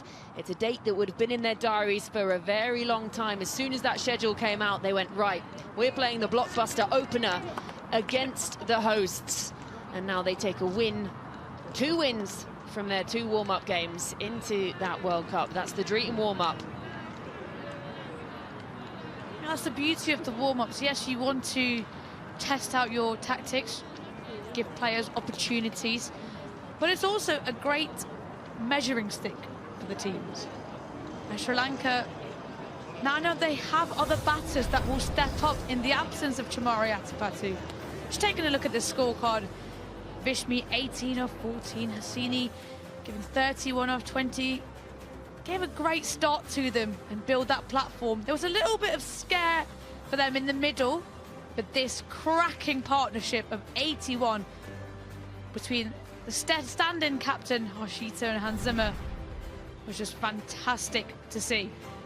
Yeah, and they shared it among them as well. Yes, Hans Zimmer doing slightly heavier lifting, but a partnership takes two. It takes two to tango, and it takes two for a cricket partnership.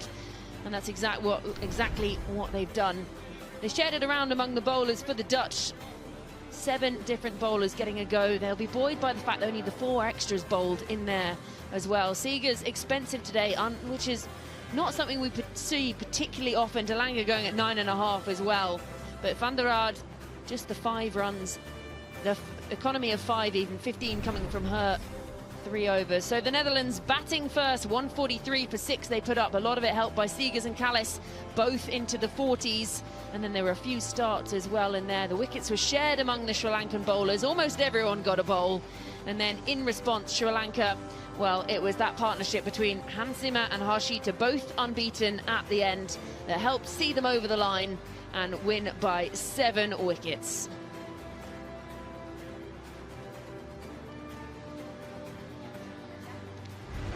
But it is Sri Lanka who take the biscuits today, and it was finished in style by the batter who was into the 50s already. She sees them over the line, and we'll be back very soon with the captains.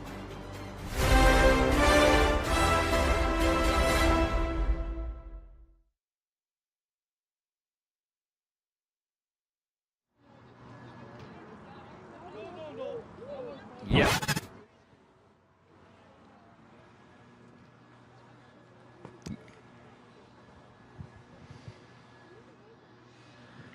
Gotcha.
Welcome back to the county ground in Derby. We've had 2 warm-up matches here today, and the second of them, it's Sri Lanka who took the victory against the Netherlands. They were pushed at times, but Sri Lanka winning it by 7 wickets. The Netherlands putting up 143 for 6, all of the Sri Lankan bowlers joining the party. And then in response, it was Hans Zimmer and Harshita who guided them expertly to victory in the absence of their usual captain, Chamari Atapattu. A win for Sri Lanka by 7 wickets, and we're now going to head downstairs to Henry Moran with the captains.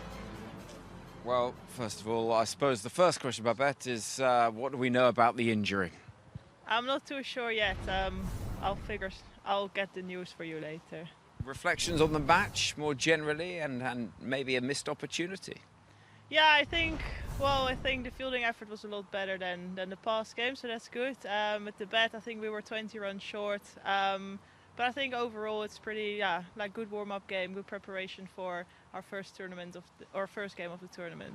And indeed a first tournament. I mean, this is an exciting time. What are your hopes, expectations going into the competition proper?